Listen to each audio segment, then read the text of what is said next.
Ils ont oublié de m'inviter à Noël, alors je me suis acheté une montagne. Quand ils sont arrivés avec un serrurier pour la voler pour mon frère, ils pensaient que j'étais seul. Ils n'avaient aucune idée que j'avais un avocat, des caméras et un adjoint de mon côté.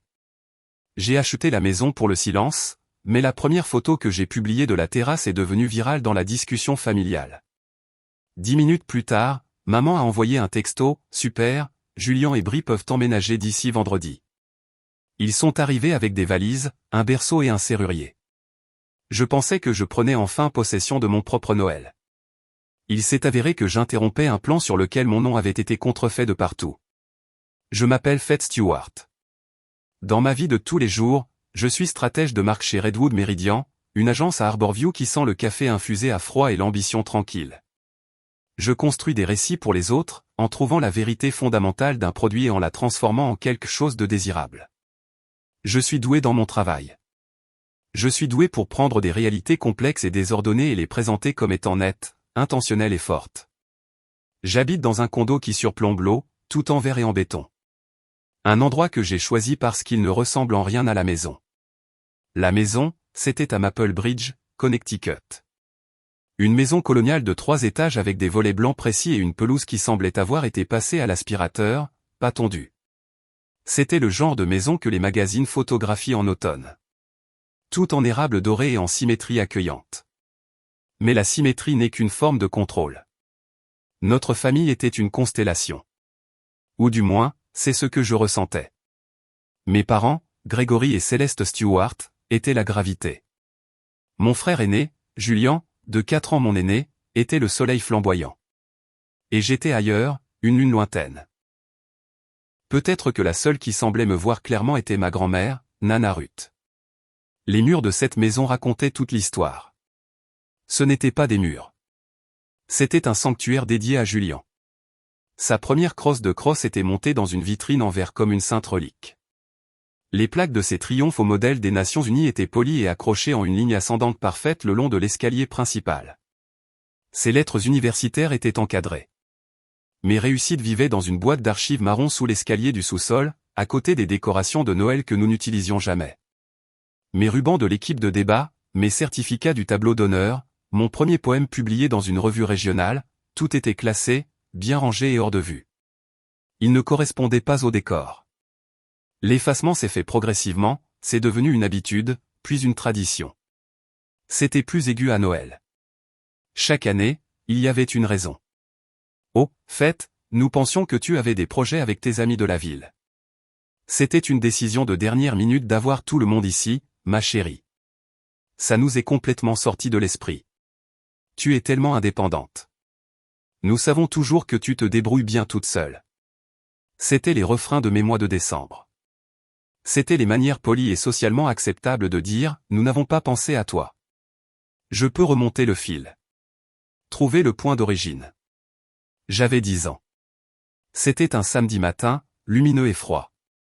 La cuisine sentait le sirop d'érable et le beurre fondu. Julien avait un match important et ma mère était au fourneau, versant de la pâte à crêpes. Elle la façonnait soigneusement en une immense lettre J parfaite. Sa concentration était absolue, comme un artiste étudiant une toile. J'étais assise à l'îlot de cuisine, j'attendais. L'horloge au-dessus de la cuisinière faisait tic-tac, chaque seconde tombant comme une goutte d'eau dans le silence. Finalement, j'ai glissé du tabouret et j'ai pris le pain dans le garde-manger. Je me suis fait un toast. Il était sec et me grattait la gorge en descendant, mais je l'ai mangé seul. Le tic-tac de l'horloge était le seul son qui me reconnaissait. Cela n'a fait que se raffiner en vieillissant.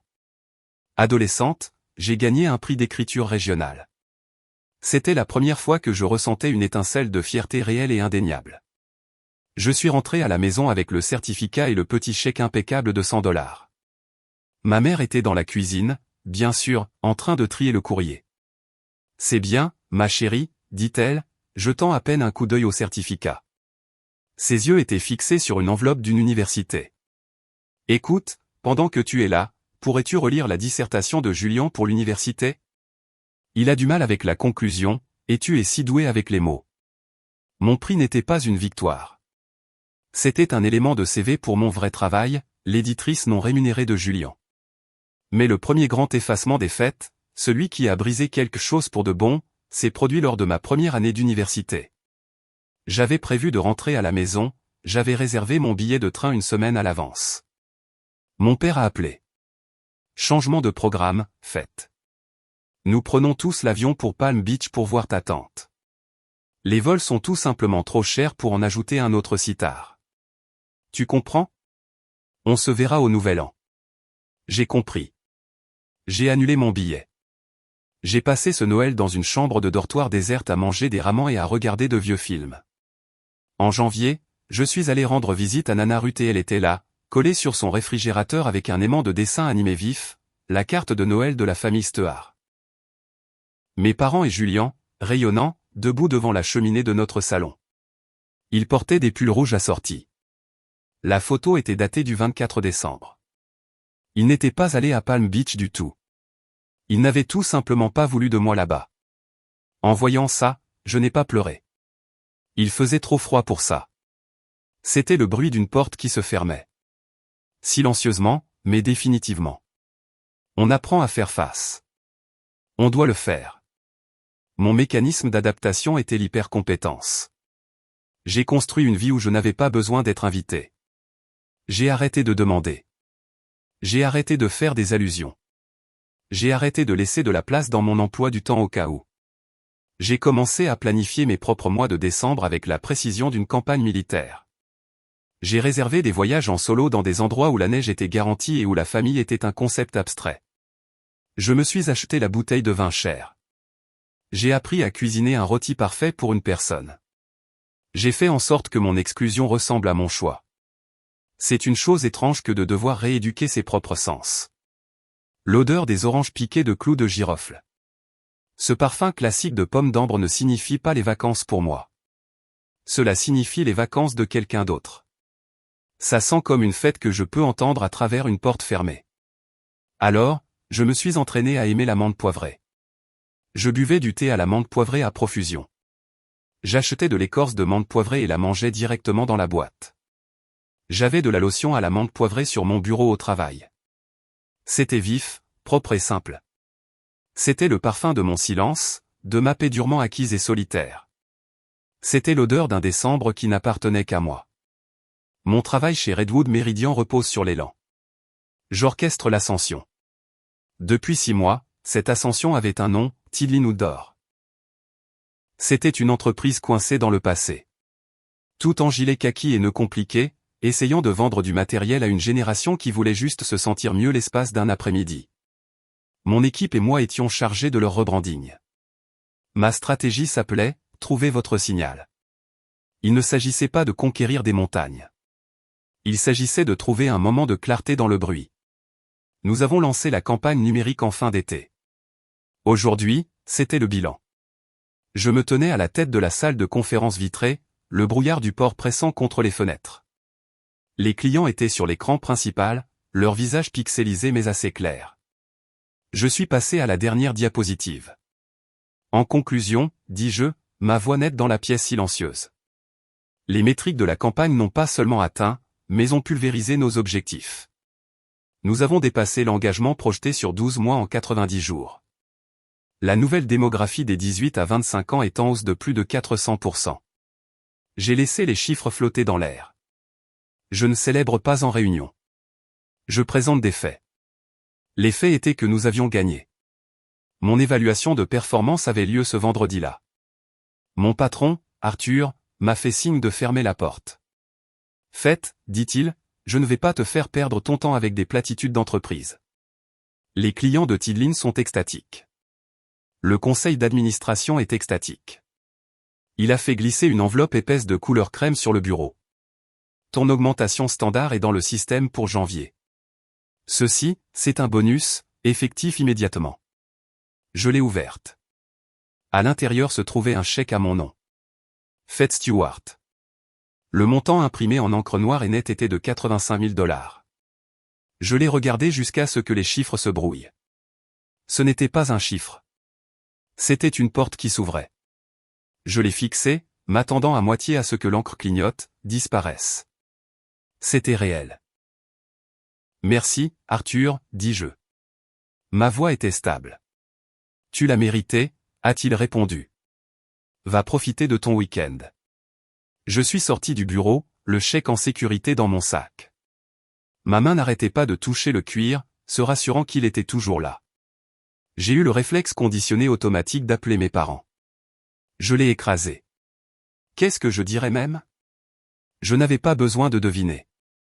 Le mois dernier encore, mon père, Grégory, m'avait envoyé par texto un lien vers un programme de MBA. As-tu envisagé des études supérieures comme ton frère Julien a eu son MBA? Il avait aussi une série de contrats de consultation et, pour autant que je sache, mes parents payaient toujours son assurance auto. Mais 85 000 $ serait bien, un bon début. Avant que la conversation ne tourne inévitablement vers le potentiel de Julien. Mon équipe, mes vrais collègues, ont insisté pour célébrer. Nous sommes allés dans un restaurant de tacos en bas de la rue, bruyant de musique et de fajitas grésillantes. Priya, Gab et Luz, mes partenaires créatifs, ont levé leur verre de bière. À fête, cria Gab. La seule personne qui pourrait rendre une moustiquaire désirable. Nous avons ri. J'ai mangé. J'ai souri. J'ai ressenti une chaleur sincère. Mais après 1 heure, je me suis éclipsé. L'air côtier était vif et humide. Je me suis appuyé contre le mur de briques et j'ai composé le seul numéro que je voulais. La résidence de Nana Ruth. Ici la reine. Sa voix crépitait. Salut, Nana. Fête, ma petite. C'est quoi ce bruit, tu es à une fête? En quelque sorte. On a décroché une grosse campagne. Ça s'est très bien passé. Je lui ai parlé des métriques, de la réaction du client, puis je lui ai parlé de l'enveloppe. J'ai dit le chiffre à voix haute. Ils m'ont donné un bonus, Nana. 85 000 $. Il y a eu un silence net et parfait sur la ligne. Puis elle a simplement dit, eh bien, il était temps qu'il le remarque. Sa voix était rauque. Je suis fier de toi, ma petite. Tu as construit tout ça toute seule. C'était ça. C'était la validation. Merci, Nana. Je voulais juste que tu le saches. Je le sais toujours, dit-elle. Maintenant, retourne voir tes amis. Ne gâche pas une bonne fête. Je suis rentré à la maison, mais le sommeil était impossible. L'argent était sur mon compte d'épargne, et combiné à ce que j'avais déjà agressivement économisé, ce n'était plus seulement un pécule. C'était une issue de secours. J'ai ouvert mon ordinateur portable, l'écran lumineux dans mon condo sombre. J'ai commencé sur Zillow. C'était un passe-temps passif, une façon de rêver. Je regardais habituellement des lofts minimalistes en ville. Mais la campagne Tidline, toutes ces images de granit et de pin avaient changé quelque chose en moi. Sur une impulsion, j'ai changé la zone de recherche. J'ai tapé iTimber, une petite ville dans la chaîne d'Elcrest. J'y étais passé une fois, à 3 heures de la côte. J'ai fait défiler les chalets en rondins et les ranchs démodés. Et puis je me suis arrêté. C'était un chalet en A, pur, spectaculaire et noir. Tout en angle, un triangle sombre sur un fond de neige et de pin. L'annonce était nouvelle. 3 chambres, 2 salles de bain, une immense terrasse. C'était mis en vente par Elcrest Realty. Il était presque minuit. J'ai trouvé le site web de l'agence et j'ai cliqué sur le numéro, m'attendant à un message enregistré. Elcrest Realty, Maya Linwood à l'appareil. Sa voix était alerte. Professionnelle. Oh, dis-je, surprise. Salut, je m'appelle Fett Stewart. J'appelle à propos du chalet en A sur Kestrel Ridge. Je sais qu'il est incroyablement tard. Les gens de la ville appellent toujours tard, dit-elle, sa voix souriante. C'est quand on a le temps de rêver, non? Cette maison est une beauté. Elle vient d'arriver sur le marché. Je suis à Harborview, dis-je. Je ne peux pas monter avant quelques jours. Pas de problème, dit Maya. Je suis à 10 minutes. Tu veux une visite vidéo maintenant? Mon téléphone a vibré. Une demande FaceTime. J'ai accepté. Le visage de Maya est apparu.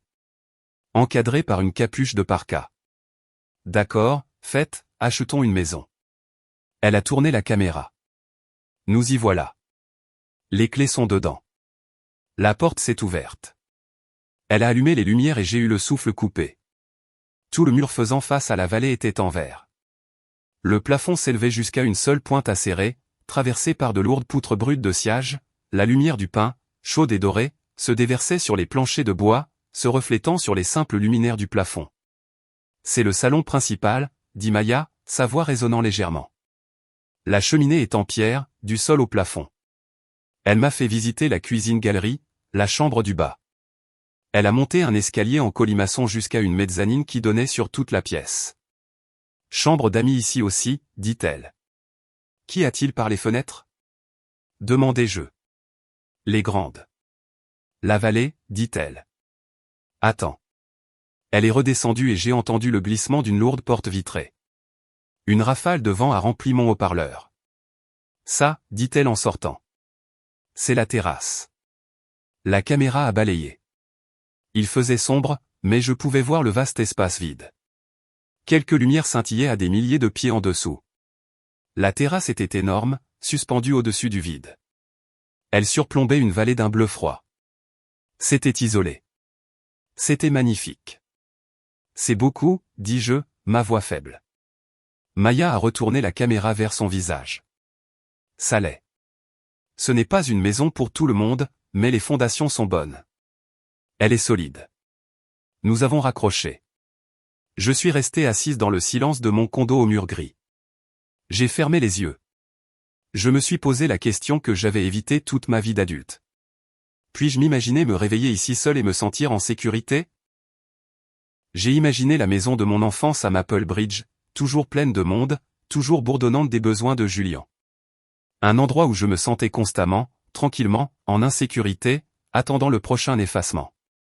Puis j'ai imaginé le chalet en A, la route unique, la cheminée en pierre, la terrasse fixant le vide. Le silence absolu et profond. La réponse était une chose physique. C'était un relâchement dans ma poitrine, une respiration profonde et lente qui semblait être la première que je prenais depuis des années. Oui. Le lendemain matin, je n'ai pas appelé de courtier en prêts hypothécaires. Je suis allé en ligne, pour une somme modique, j'ai créé Alicon Pin LLC. Alicon pour l'oiseau mythique qui calme le vent et les vagues. Pin pour les pins qui garderaient la maison. Mon nom ne serait pas sur l'acte de propriété. Mon nom ne serait pas sur les factures. La maison appartiendrait à la LLC. C'était une forteresse. C'était une frontière faite de droit des sociétés. J'ai ouvert un nouveau compte bancaire professionnel et j'ai viré la totalité des 85 000 $ de bonus plus mes économies. À 9h01, j'ai appelé Maya Linhaude. Je fais une offre, dis-je. Tu n'as même pas encore senti l'air d'ici, rit-elle. J'ai vu tout ce que j'avais besoin de voir, dis-je. Je fais une offre au comptant, clôture en 21 jours via ma LLC. La professionnelle en elle s'est mise au garde à vous. D'accord, faites, allons-y, j'ai soumis l'offre à 10 000 $ en dessous du prix demandé. Je savais qu'une succession la vendait. Ils voulaient de l'efficacité. Ils ont contre-offert à 5 000 $ de plus. J'ai regardé l'email. Mon doigt a plané au-dessus du clavier. C'était le clic. Je ne demandais pas la permission. Je n'attendais pas une invitation. J'ai tapé « Accepter ». Mes doigts bourdonnaient. Pendant les 3 semaines suivantes, j'étais une machine. Je travaillais ma journée complète chez Redwood Meridian. Ma concentration était absolue.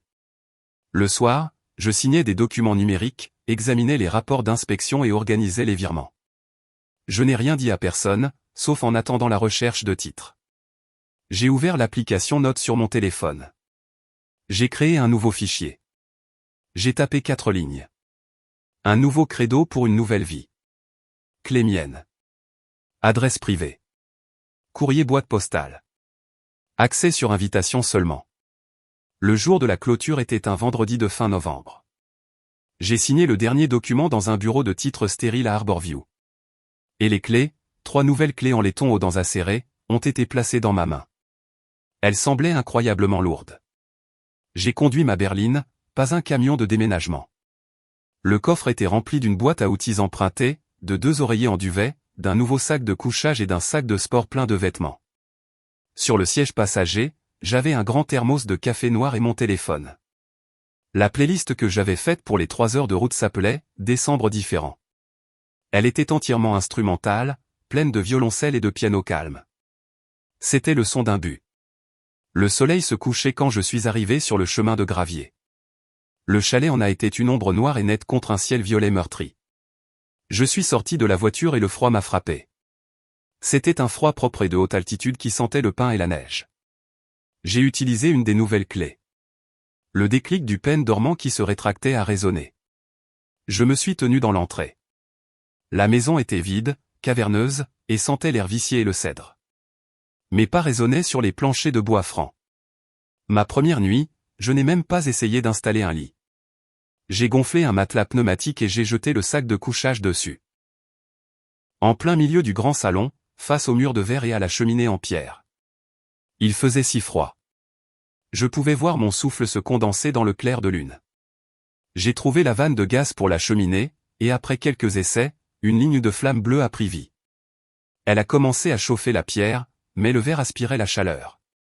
Je suis resté là, entièrement habillé dans le sac de couchage, et une étrange douleur creuse s'est installée dans ma poitrine. C'était la douleur d'être la seule adulte dans la pièce. Il n'y avait personne à appeler à l'aide, personne à qui poser des questions sur le chauffage, personne à blâmer. La sécurité, la chaleur, toute la réalité physique de l'heure suivante était mon problème à résoudre. Pour la première fois, cette connaissance ne me semblait pas un fardeau. Elle me semblait être une fondation. Je me suis endormi en regardant les flammes. Mon souffle a lentement cessé de se condenser. Ma vie s'est divisée en deux. En semaine, j'étais à Harborview, vive et concentrée, dirigeant des réunions chez Redwood Meridian. Mais à 17h pile, j'étais dans ma voiture, conduisant les 3 heures jusqu'à la montagne. Je travaillais jusqu'à ce que mes yeux ne puissent plus rester ouverts, dormais sur le matelas pneumatique, me réveillais à 5 heures du matin et retournais en ville. J'étais alimenté par le café et l'adrénaline. Ces premières semaines ont été un montage de pur travail physique. Les armoires de cuisine étaient d'un cerisier sombre et démodé. J'ai passé tout un week-end à les poncer. La sueur de bois s'est insinuée dans mes cils, dans mes cheveux, sous mes ongles. Mes épaules me brûlaient. Mais alors que la teinture foncée laissait place à un bois pâle et brut, j'avais l'impression de retirer une couche de ma propre peau, exposant quelque chose de nouveau. Je détestais les luminaires. C'étaient des globes en laiton et en verre de qualité constructeur qui projetaient une lumière jaune maladive. J'ai acheté un éclairage sur rail noir et élégant en ligne. J'ai passé une nuit entière de mardi sur une échelle, les bras endoloris, étudiant les schémas de câblage sur mon téléphone. Quand j'ai actionné le disjoncteur et que les nouvelles ampoules blanches ont inondé la cuisine d'une lumière propre, j'ai failli pleurer de satisfaction. Le travail le plus important était les serrures. Les anciens pênes dormants étaient fragiles. J'ai commandé des serrures intelligentes robustes, du genre que l'on peut contrôler avec son téléphone. J'ai creusé les cadres de porte pour y adapter les nouvelles gâches renforcées. J'ai installé les claviers, défini un nouveau code maître connu de moi seul et activé le journal des entrées. Le tinc décisif et solide du nouveau pêne glissant en place était le son de la sécurité absolue. La livraison de mes meubles a commencé. J'ai acheté un vrai matelas, un canapé profond, puis j'ai commandé 2 cadres de lit en bois simples identiques. Je les ai fait livrer dans les 2 chambres d'amis à l'étage. Je les ai assemblés moi-même avec une clé Allen et un petit marteau. J'ai assemblé chaque pièce. J'ai serré chaque boulon. Ce n'étaient pas des chambres pour une famille que j'étais obligé d'accueillir. Ce n'étaient pas des sanctuaires aux réalisations de quelqu'un d'autre. Je construisais ces lits de mes propres mains parce que je voulais choisir qui pourrait rester. Je voulais construire un endroit pour les gens qui, comme moi, avaient passé trop de vacances à se sentir comme une pensée après coup. J'ai fait les lits avec des draps en flanelle et des couettes épaisses. Je me suis tenu dans l'embrasure de la première chambre terminée et, un instant, j'ai juste respiré. La terrasse était mon sanctuaire. Une nuit claire et glaciale, j'ai pris 300 pieds de guirlandes lumineuses blanchot et je les ai enroulées autour de toute la balustrade. Cela a pris des heures. Mes doigts sont devenus engourdis, mais quand j'ai eu fini, j'ai branché la rallonge. La terrasse brillait dans le noir absolu de la montagne. On aurait dit un navire flottant dans l'obscurité. Je suis resté là, une tasse de thé à la main, et j'ai regardé la vallée. C'était une forme vaste et sombre, quelques lumières lointaines scintillant comme des étoiles. Le contour de la carte m'est revenu en mémoire. La vallée ressemblait à un animal endormi, et ma maison était une petite lumière chaude qui veillait sur elle. Le samedi suivant, j'ai fait ma première vraie course à l'épicerie de High Timber. La ville était une rue principale, nichée dans le col. Le magasin était petit, mais il y avait de tout.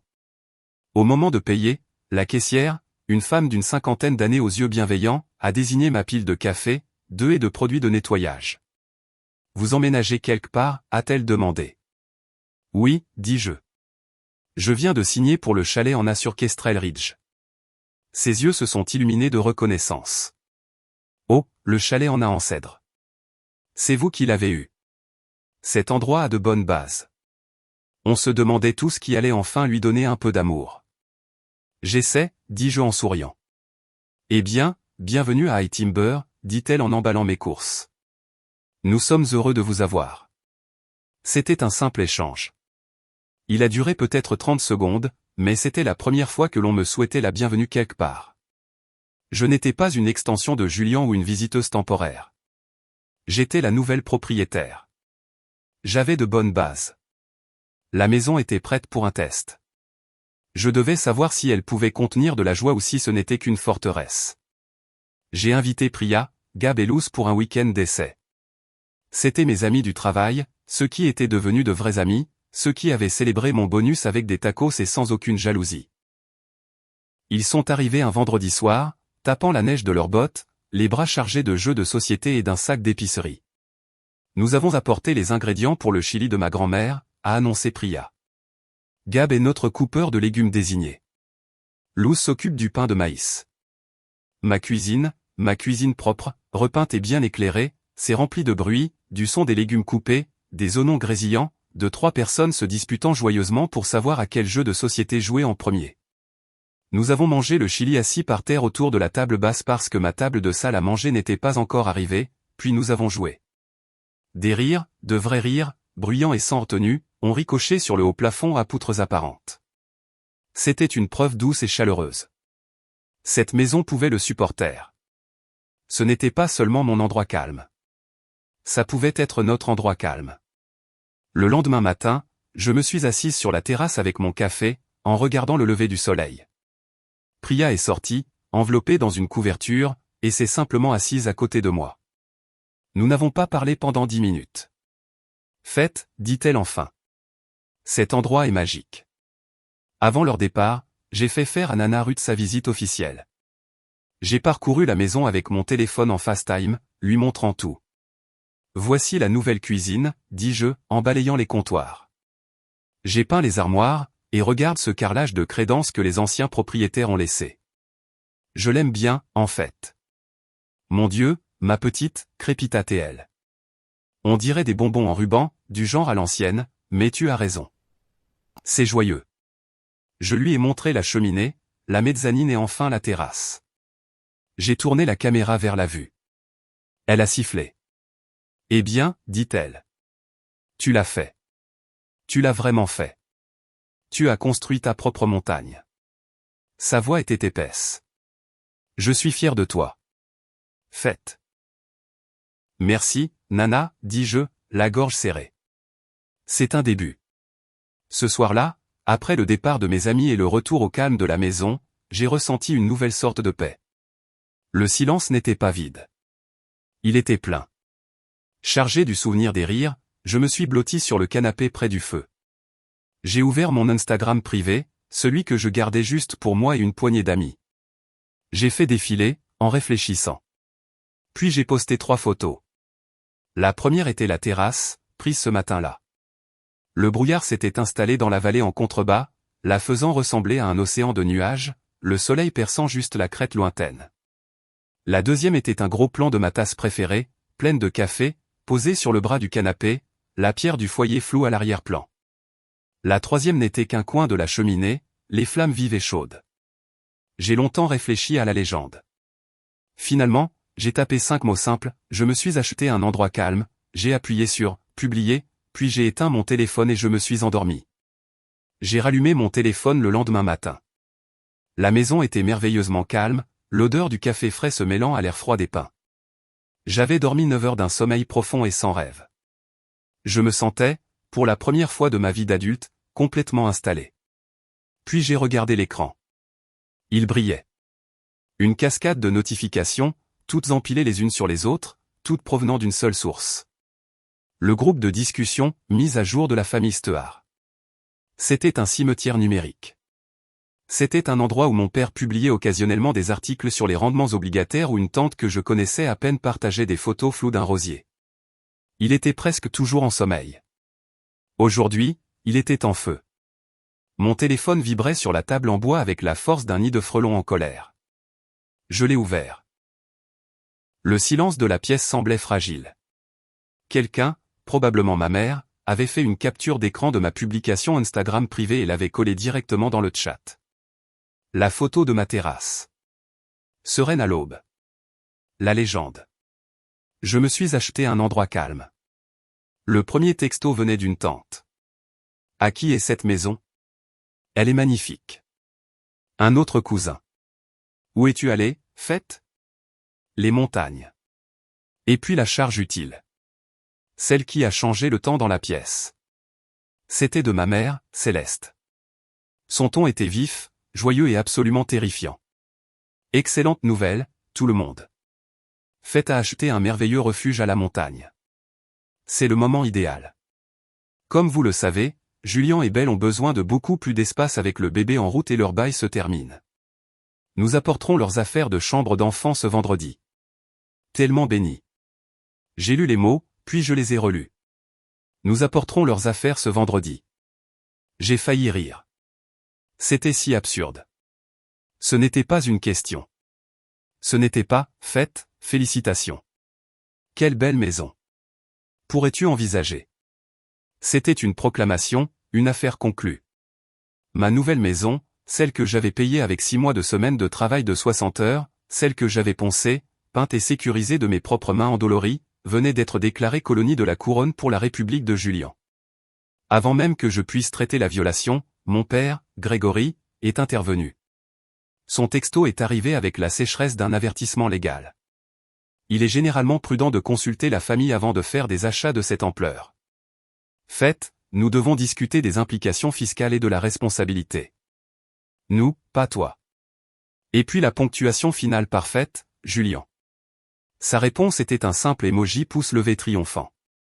Il a été suivi une seconde plus tard par une photographie.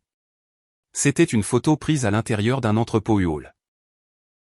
Au premier plan se trouvaient des dizaines de boîtes en carton aplaties empilées. Griffonné sur le dessus de l'une d'elles, en gros marqueur noir, un mot, nursery. J'ai posé le téléphone sur la table. Mon cœur, qui aurait dû marteler contre mes côtes, était étrangement calme. Mais mes mains, qui avaient été enroulées autour de ma tasse de café chaud, étaient soudainement, douloureusement froides. La chaleur de la céramique ne semblait pas pouvoir atteindre la peau. Ce n'était pas un malentendu. C'était une annexion. Ils ont vu mon endroit calme, ma paix durement acquise. Et en l'espace de 10 minutes, ils l'avaient raisonné en annexe de Julien. Ils emménageaient déjà. Mon téléphone a de nouveau vibré. Cette fois, c'était un texto solo de maman. La discussion de groupe était l'annonce publique. Ceci était la directive privée. Faites, je suis si contente que nous soyons tous sur la même longueur d'onde. C'est un tel soulagement. Maintenant, Noël est chez toi. C'est réglé. Ce n'est pas négociable. Nous avons hâte de le voir. Et ne t'inquiète pas pour quoi que ce soit. Nous couvrirons toutes les courses. L'audace a coupé le souffle de « non négociable », comme si elle était mon PDG, pas la mère qui m'avait systématiquement oublié pendant 2 décennies. L'offre de couvrir les courses était le coup de maître. C'était la manœuvre classique des steuards, faire une demande scandaleuse et invasive, puis l'adoucir avec une offre de générosité mesquine et insultante, comme si payer pour un sac de pommes de terre et une dinde leur donnait des droits sur mon acte de propriété. Je suis resté assise là. J'ai pensé à toutes les façons dont je pouvais répondre. Les manières polies, les reports, je suis désolé, ça ne me convient pas vraiment. La maison n'est pas prête pour les invités. Peut-être qu'on pourra en parler une autre fois. Toutes les phrases douces et accommodantes que j'avais été formé à utiliser, toutes les phrases qui signifiaient. S'il vous plaît, marchez-moi dessus, mais laissez-moi prétendre que j'ai mon mot à dire.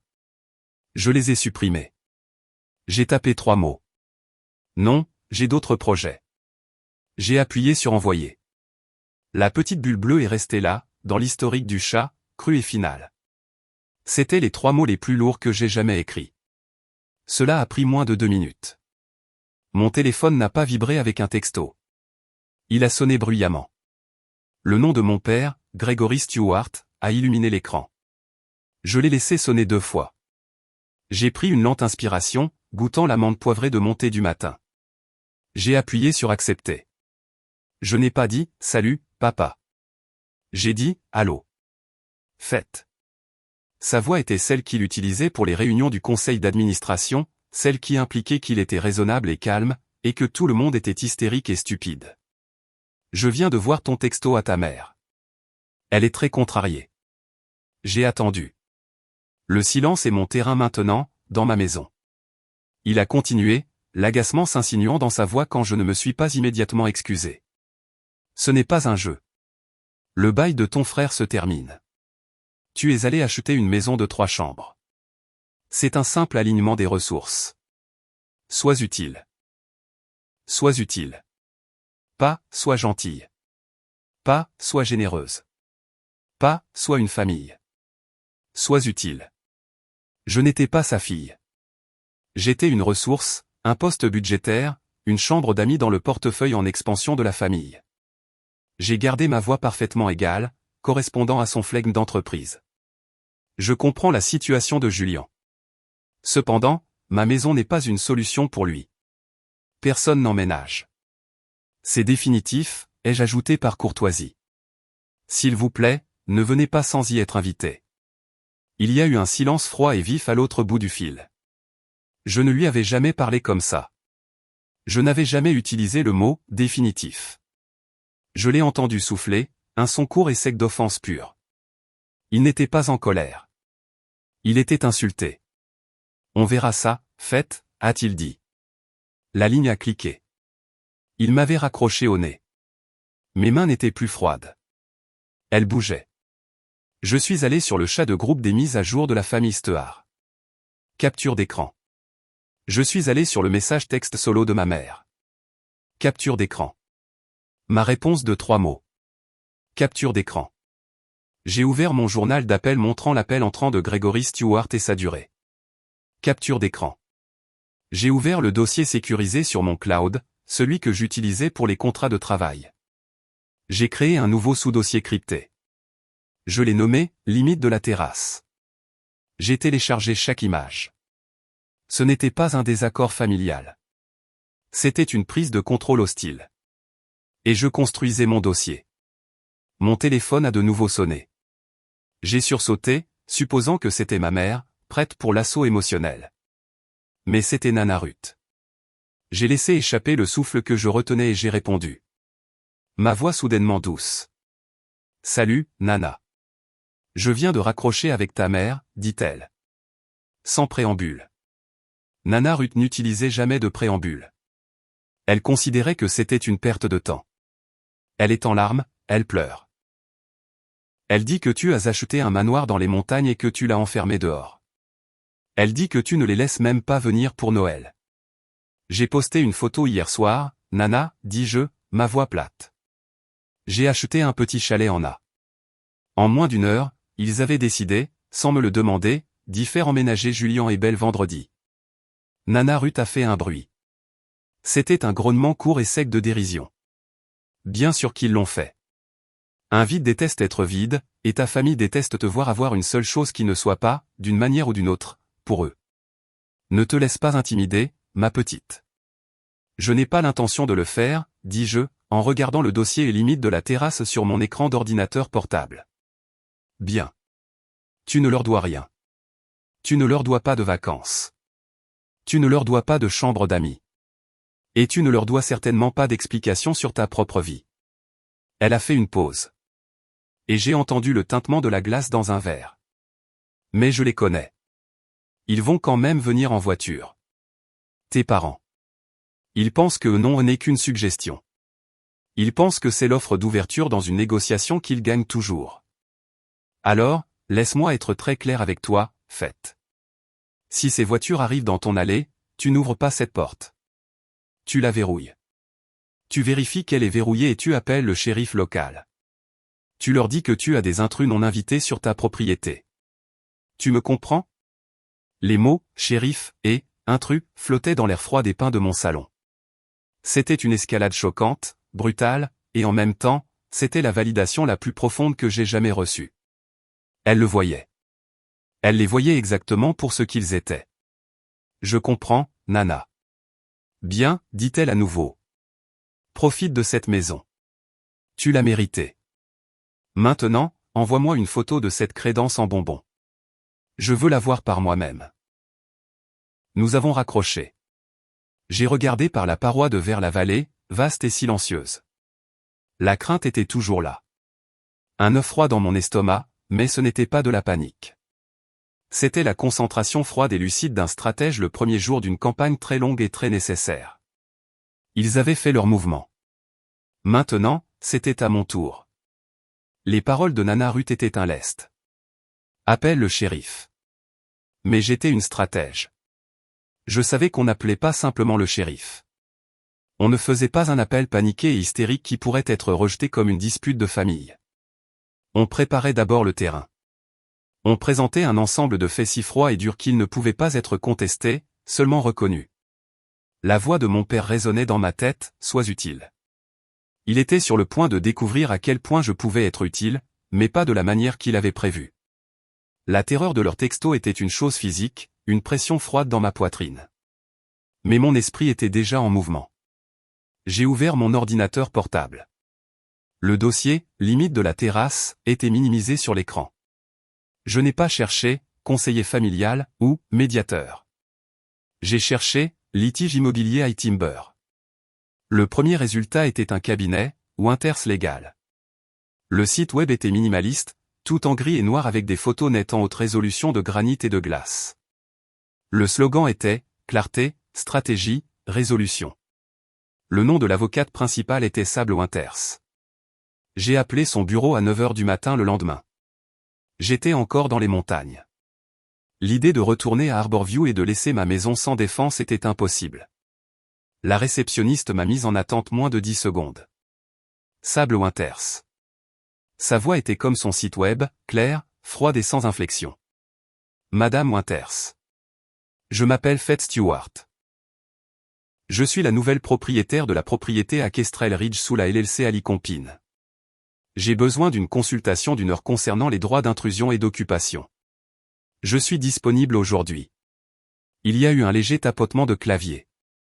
Je peux vous voir à 14h. Apportez votre accord d'exploitation de la LLC et votre acte de propriété. La ligne a cliqué. J'ai passé les 4 heures suivantes à organiser mon dossier, limite de la terrasse. J'ai imprimé les textos de la discussion de groupe. J'ai imprimé la demande non négociable de ma mère.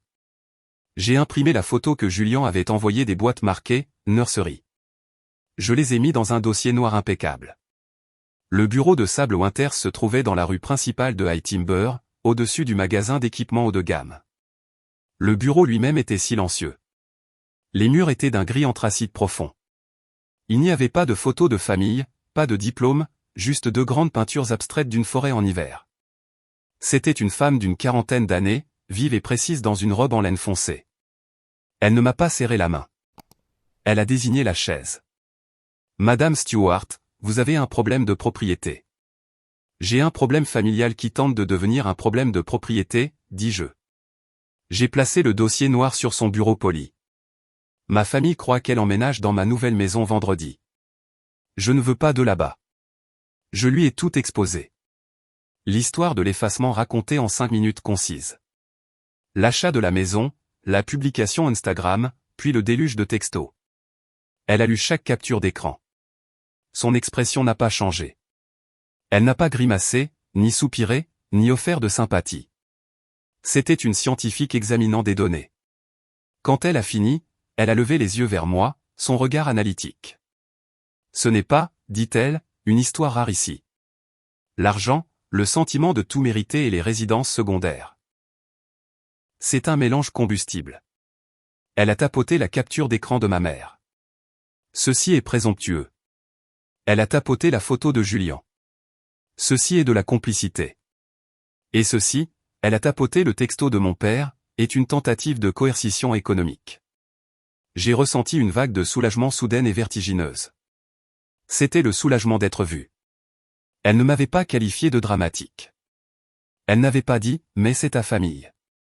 Elle avait diagnostiqué la menace avec une précision chirurgicale.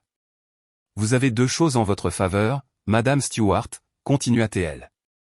Premièrement, vous avez été incroyablement intelligente d'acheter sous la LLC. Ali Compine possède la maison. Vous n'êtes que son membre gérant. Cela fournit une couche cruciale de distance juridique. Deuxièmement, vous leur avez donné un avis écrit clair de non. Votre position est sans ambiguïté. Quelle est la prochaine étape? Demandai-je. Ma grand-mère m'a dit d'appeler le shérif s'il se présente. Votre grand-mère a raison, dit Sable. Mais nous allons optimiser cet appel. Nous allons déposer une lettre formelle de non-intrusion auprès du bureau du shérif du comté, avec effet immédiat. Elle nommera Gregory Stewart, Céleste Stewart et Julian Stewart. Elle sera enregistrée contre votre numéro de parcelle. De cette façon, si vous devez appeler, vous n'êtes pas une fille hystérique. Vous êtes la représentante d'une LLC signalant une violation d'un avis juridique enregistré. La police déteste l'ambiguïté. Nous allons la supprimer. Pendant 1 heure, nous avons construit la forteresse. Nous avons rédigé la lettre. Elle était polie, formelle et terrifiante. Elle citait le numéro de parcelle et le nom de la LLC. Elle déclarait que les personnes nommées n'étaient pas autorisées sur la propriété à aucun moment et que leur présence serait considérée comme une intrusion criminelle. Je ferai déposer et enregistrer ceci avant 16 heures aujourd'hui. Dit Sable en la glissant dans un dossier. Une copie sera envoyée au bureau de service du shérif. Quoi d'autre, demandai-je, ma voix gagnant en force. Vous êtes une stratège, dit Sable en regardant mon formulaire d'admission. Donc, vous savez que la prochaine étape est de renforcer votre périmètre. Je suis parti de son bureau, non pas pour rentrer chez moi, mais pour aller à la quincaillerie de la ville voisine. J'ai acheté une nouvelle gâche robuste et une boîte de vis à bois de 3 pouces. De retour au chalet en A, j'ai commencé mon propre manuel pratique. Je suis allé sur mon ordinateur portable. J'avais installé des caméras extérieures dès que j'avais acheté la maison, des modèles simples. Maintenant, je me suis connecté au panneau d'administration. J'ai orienté celle près de l'allée pour obtenir une photo parfaite et claire de l'approche en gravier et de toutes les plaques d'immatriculation. J'ai orienté la caméra du Porsche pour capturer chaque centimètre de la porte d'entrée. J'ai activé l'enregistrement audio. J'ai téléchargé l'application de journal d'entrée qui se synchronisait avec mes serrures intelligentes, me donnant un enregistrement seconde par seconde de chaque code essayé, de chaque tentative infructueuse, de chaque entrée réussie. J'ai changé mon propre code maître, juste au cas où. Puis j'ai ouvert un nouveau document. J'ai tapé « Politique des invités Ali Compine LLC ». J'ai écrit « 1. Tous les invités sont autorisés sur invitation écrite uniquement, avec des dates spécifiques. 2. Aucune invitation ne sera considérée comme permanente ou ouverte. 3. Aucune sous-location, cohabitation ou transfert de courrier n'est autorisé. 4. Aucune exception pour les animaux de compagnie. 5. Toute tentative d'accès à la propriété sans code ou clé autorisée sera enregistrée et signalée. C'était froid. C'était corporatif. C'était parfait. Je l'ai imprimé sur du papier cartonné épais de couleur crème. Je suis allé au placard de l'entrée, celui où un invité pourrait accrocher son manteau, et je l'ai affiché à l'intérieur de la porte. Mes défenses étaient superposées. D'abord, la LLC. L'acte de propriété était privé, protégé. Mes factures étaient toutes au nom de Ali Compine. Mon courrier était acheminé vers une boîte postale privée à High Timber. C'était mon armure corporative. Deuxièmement, les défenses physiques, les serrures intelligentes, les portes renforcées, les caméras qui enregistraient tout. Troisièmement, la défense légale, la lettre de non-intrusion, déposée et en attente. Maintenant, il ne restait plus que la déclaration. Je me suis assise à ma nouvelle table de salle à manger, celle que j'avais assemblée moi-même, et je me suis souvenu du dernier conseil de Sable. Ils vous appelleront, avait-elle dit en se levant pour signaler la fin de notre heure. Ils pleureront. Ils menaceront. Ils vous diront que vous détruisez la famille. Vous serez tenté de discuter avec eux sur le porche. C'est le piège. C'est là qu'ils peuvent prétendre à une confusion ou à un malentendu, ou que vous avez perdu la tête. Vous ne devez pas vous engager. Vous êtes le membre gérant d'une société. C'est une décision commerciale. À partir de maintenant, vous communiquez avec des faits, pas des sentiments. J'ai ouvert ma messagerie. J'ai commencé un nouveau message. J'ai tapé leurs 3 adresses e-mail, Grégory, Céleste, Julien. Dans le champ CCI, j'ai tapé « Sable Winters Legal Com ». L'objet était « Projet de Noël propriété de Kestrel Ridge ». J'ai écrit « Cher Grégory, Céleste et Julien, merci pour votre enthousiasme concernant ma nouvelle propriété. Pour clarifier la situation et s'assurer qu'il n'y a pas de malentendu, la maison n'est pas disponible pour des visites ou pour recevoir pendant les fêtes. C'est une résidence privée et elle n'est pas ouverte aux invités, ni disponible pour que quiconque emménage. J'ai déjà d'autres projets privés pour les vacances de Noël. Veuillez ne pas vous rendre à High Timber car je ne pourrai pas vous accueillir. Toute tentative d'accès à la propriété sera refusée. J'espère que cela clarifie la situation. Je n'ai pas écrit, amicalement, faites. J'ai écrit, cordialement, faites Stewart, membre gérant, Ali Compin LLC. J'ai appuyé sur envoyer. Le silence qui a suivi a été immédiat et profond. Mon téléphone, qui vibrait de leur demande, est devenu complètement silencieux. La discussion de groupe était une tombe. C'était le bruit du ressac se retirant complètement, rassemblant ses forces avant la vague. Je me suis levé. Je suis allé à la porte latérale, celle de la cuisine. J'ai pris ma perceuse et la petite boîte de la quincaillerie. J'ai dévissé les vis ridiculement bon marché d'un demi-pouce qui maintenait la fine gâche en laiton en place. J'ai ajusté la nouvelle plaque en acier épais dans l'espace que j'avais creusé. J'ai pris les nouvelles vis de 3 pouces. J'ai vissé la première dans le bois. Elle a mordu au-delà de la garniture, au-delà du montant, et s'est enfoncée profondément dans le poteau de X4 qui encadrait la maison elle-même. J'ai vissé les 2 autres. J'ai fermé la porte. J'ai verrouillé le pêne dormant. Il a fait un petit clic décisif et final. C'était le son d'un « non » forgé dans l'acier. 23 décembre. Il était 19h42. J'étais dans le grand salon près du feu, un livre ouvert sur mes genoux. La maison était silencieuse, chaude et sécurisée. Mon téléphone posé sur la table d'appoint a vibré une fois. Pas un texto. Une notification de l'application de la caméra, mouvement détecté dans l'allée. J'ai posé mon livre. Mon cœur n'a pas bondi. Il a juste commencé à battre. Un rythme lent, lourd et délibéré. J'ai ouvert l'application sur mon téléphone.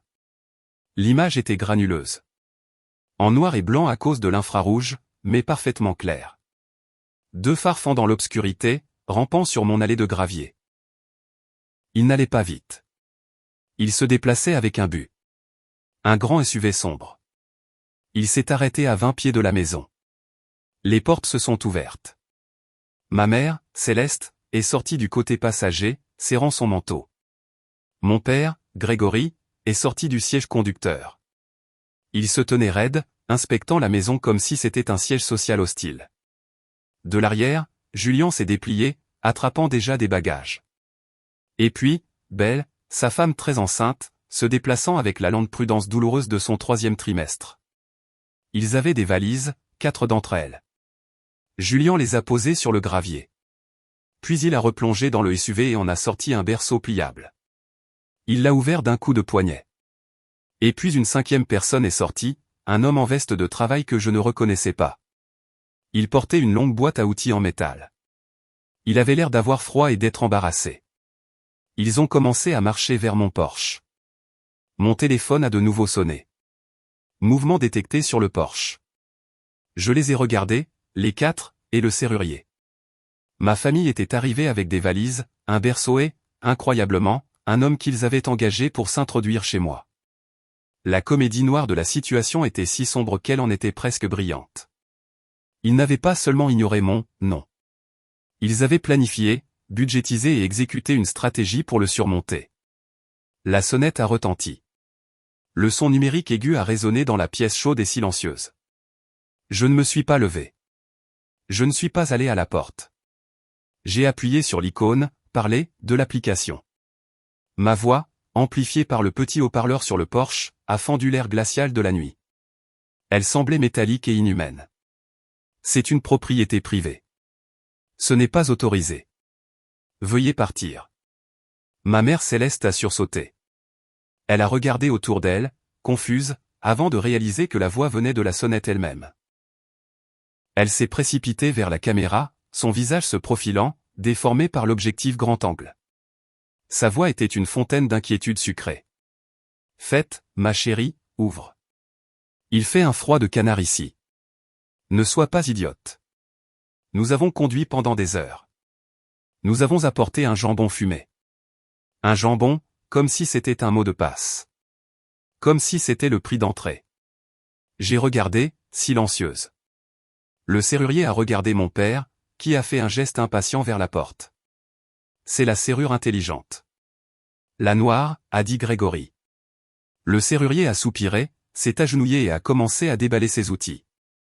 Il a sorti une perceuse. C'était ça. C'était la limite. Mes doigts étaient froids, mais parfaitement stables. Je suis allé dans la liste de contacts de mon téléphone.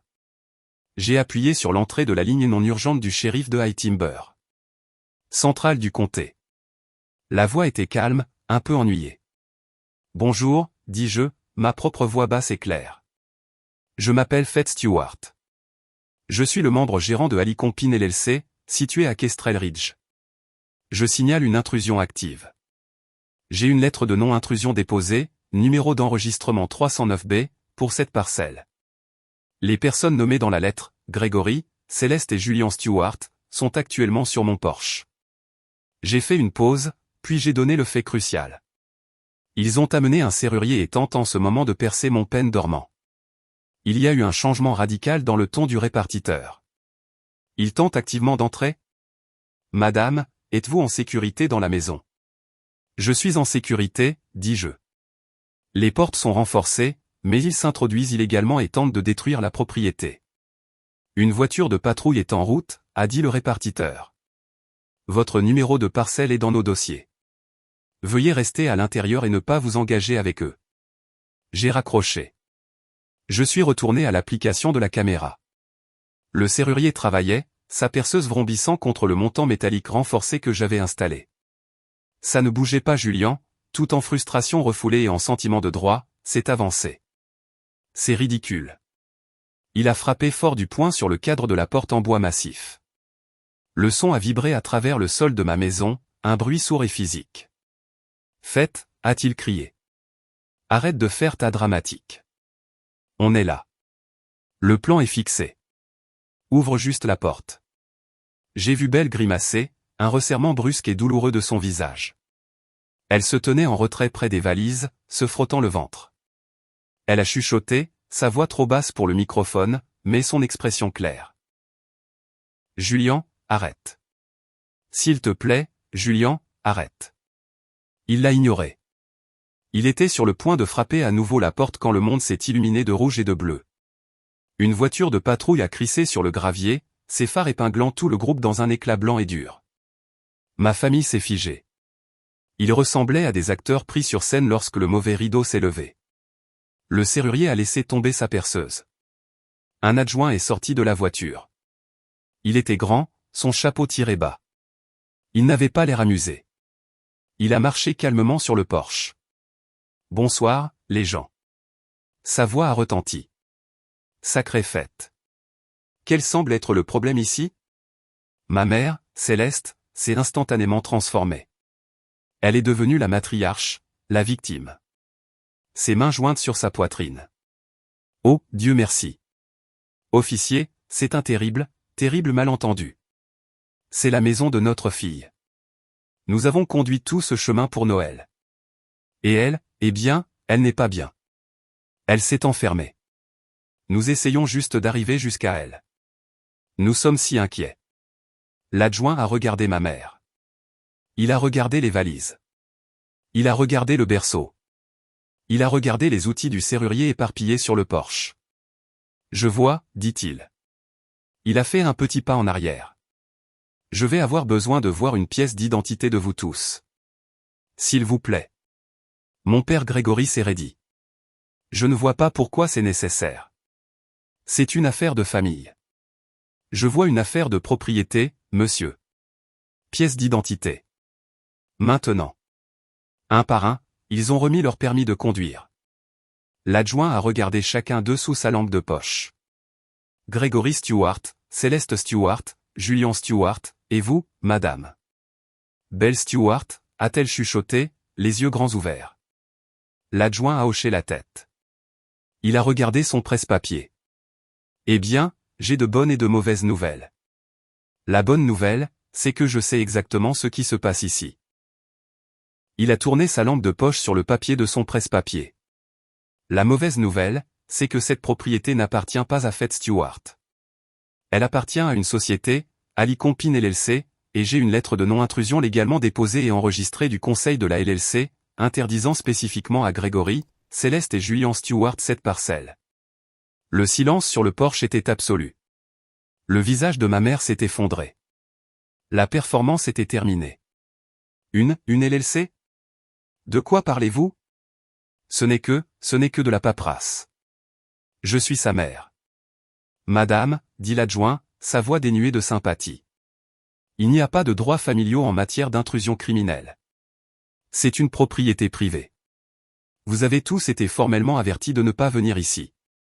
Et vous? Il s'est tourné vers le serrurier. Saviez-vous que ces personnes n'étaient pas les propriétaires et n'avaient aucun droit d'être ici? Le serrurier rangeait sa boîte à outils si vite qu'il y jetait presque les outils. Non, monsieur. Il a désigné mon père. Il m'a dit que c'était la maison de sa fille, qu'elle était indisposée et qu'ils étaient enfermés dehors. J'ai fini. Je pars. Il a attrapé sa boîte et a pratiquement couru vers sa camionnette. Mon père s'est avancé, sa voix un grognement bas. C'est complètement scandaleux. C'est du harcèlement. Vous aurez des nouvelles de nos avocats. L'adjoint n'a pas scié. C'est votre droit, monsieur. Vous pouvez appeler n'importe quel avocat que vous voulez, mais vous les appellerez d'un hôtel parce que ce soir, vous partez. Il a replongé dans sa voiture de patrouille et en a sorti une grande enveloppe de manille préparée à l'avance. Voici votre copie de l'avis enregistré. Il explique en détail que si vous revenez sur cette propriété, vous serez arrêté. Si vous tentez de contacter le propriétaire ce soir, cela pourrait être considéré comme du harcèlement. Donc, je vais rester ici et vous regarder charger vos valises et votre berceau dans votre véhicule, puis vous allez partir. C'était échec et mat. Julian semblait vibrer de rage, mais il n'a rien dit. Gregory a arraché l'enveloppe de la main de l'adjoint. Céleste avait l'air petite, froidée, pour la première fois de ma vie, complètement impuissante. Sans un mot, ils ont ramassé leurs bagages. Julian a attrapé le berceau et l'a plié. Ils ont chargé le SUV dans un silence tendu et furieux. L'adjoint se tenait là, les bras croisés, à les observer. Ils sont montés. La porte a claqué. Le moteur du SUV a rugi. Les feux arrière, rouges et en colère, ont cahoté sur le chemin de gravier et ont disparu sur la route principale. L'adjoint est remonté dans sa voiture et les a suivis, s'assurant qu'ils quittaient la montagne. Je me tenais au centre de mon salon. Le silence qui est revenu était immense. Le seul son était le crépitement du feu. J'ai regardé mes mains. Elles tremblaient. L'adrénaline, le courage froid et constant sur lequel j'avais fonctionné pendant des jours s'est écoulé de moi d'un seul coup, me laissant les genoux faibles. Je me suis agrippé au dossier du canapé pour me tenir debout. J'ai laissé échapper un souffle que j'avais l'impression de retenir depuis que j'avais 10 ans. J'ai regardé par la grande paroi de verre. Il faisait sombre. La vallée, une étendue de noir. Et puis un seul flocon de neige parfait a dérivé devant la lumière de la terrasse. Puis un autre, et un autre. La neige commençait. Mes genoux tremblaient, mais je tenais bon. La maison avait tenu. Le matin de Noël. Je me suis réveillé dans un monde renouvelé. La neige était tombée toute la nuit, lourde et silencieuse. Il y avait au moins un pied de profondeur, recouvrant la terrasse, l'allée et toute la vallée d'un blanc impeccable et scintillant. Le chalet en a ressemblé à une boule à neige, isolée et incroyablement calme. Les événements de la nuit précédente semblaient lointains. Un mauvais rêve étouffé par la tempête. À 10 heures, la maison n'était plus silencieuse. Elle était pleine. Priya, Gab et Luz étaient montés tôt. Leur voiture chargée de cadeaux et d'une glacière. Nous n'allions pas te laisser seul après ça, avait dit Priya en me serrant fort dans ses bras à la porte. Et nous ne faisions pas confiance à ta famille pour ne pas revenir pour un deuxième round. Ils ne le feront pas, dis-je, sentant la solidité du cadre de la porte. C'est réglé. La meilleure surprise est venue à 11 heures. On a frappé à la porte, une vraie. Polie et attendue. C'étaient mes voisins. le couple de la Maison Bleue en bas de la crête. Il tenait une casserole chaude. Joyeux Noël, dit la femme, Sarah. Nous nous sommes dit que tu serais peut-être enneigé. Nous avons apporté des brioches à la cannelle, les bonnes, avec beaucoup trop de glaçage. Et juste comme ça, ma maison était pleine de ma famille choisie. Nous avons mangé des brioches à la cannelle debout dans la cuisine. Nous avons préparé pot après pot de café. Nous avons mis une playlist de chants de Noël instrumentaux. Nous nous sommes assis près du feu, la neige tombant doucement à l'extérieur de la grande paroi de verre. Et nous avons parlé. Nous avons échangé de petits cadeaux bien pensés. Luz m'a donné un livre rare et magnifiquement illustré sur les fleurs sauvages de montagne. Gab m'a donné une carte stylisée encadrée de la chaîne d'Elk-Crest avec une petite étoile dorée au-dessus de High Timber. Priya m'a donné une couverture en cachemire ridiculement douce. Mon cadeau pour eux, c'était les chambres d'amis. Elles sont à vous, dis-je. Chaque fois que vous avez besoin de vous évader, vous avez le code. Vous n'avez jamais à demander. Ce fut le Noël le plus facile, le plus chaleureux et le plus paisible de ma vie. J'ai ressenti un souffle de soulagement si profond qu'il en était presque étourdissant. C'était ça. C'était la vie que j'avais construite. C'était la paix que j'avais achetée. Nous rincions des tasses dans la cuisine, le lave-vaisselle bourdonnant. Quand Priya, qui faisait défiler son téléphone, s'est arrêtée. Faites, dit-elle, sa voix prudente. Tu devrais probablement voir ça. J'ai séché mes mains. Qu'est-ce que c'est? Ta mère. Elle a posté sur Facebook il y a environ 1 heure. Priya a orienté son téléphone vers moi. Elle est prolifique. J'ai pris le téléphone. La photo de profil de ma mère, une photo professionnelle d'elle et de mon père, me souriait. Sa publication était publique. Je me sens si béni en ce matin de Noël, a commencé la publication.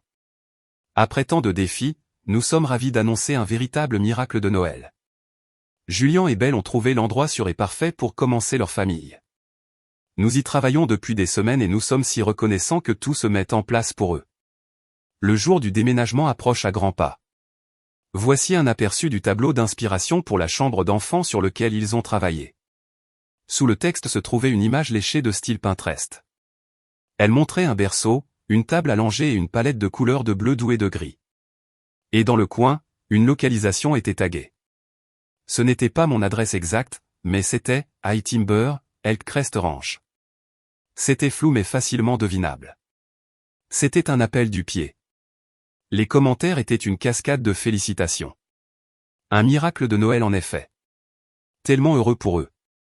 Quel bel endroit. Ils le méritent. J'ai hâte de voir les photos du déménagement, c'est tellement excitant. Mon sang, qui avait été chaud et lent tout le matin, s'est transformé en eau glacée.